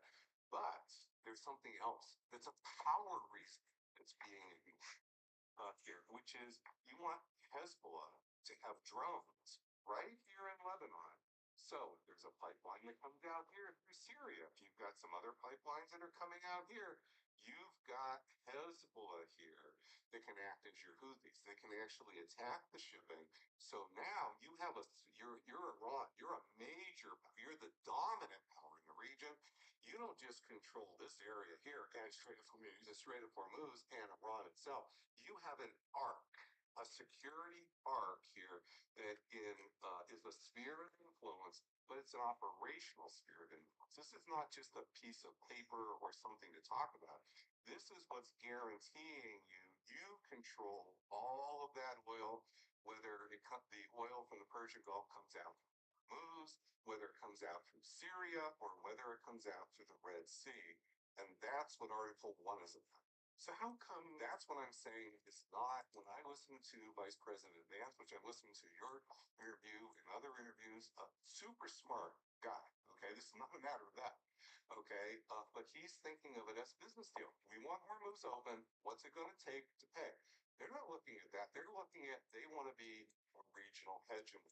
This is their roadmap, and that's why they stuck to those goals. But they signed this document, but then the war has kicked off anyway, again. Because what happened is President Trump signed the document. He owned the document, or for a day.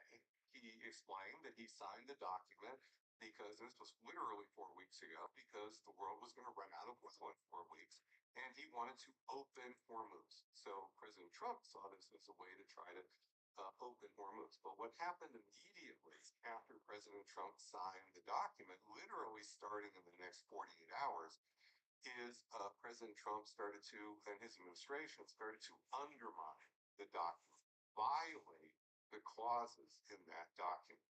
So issue number one was Secretary Rubio establishing a framework accord agreement in Lebanon, which essentially would lock in Israel's military presence in Lebanon as far as the eye could see. Whereas Article 1 in the document says that the United States. All right, lads, we're going to wrap it up today. We're going to finish up here. Thank you, everyone, for joining in. I will see you all in the next one. And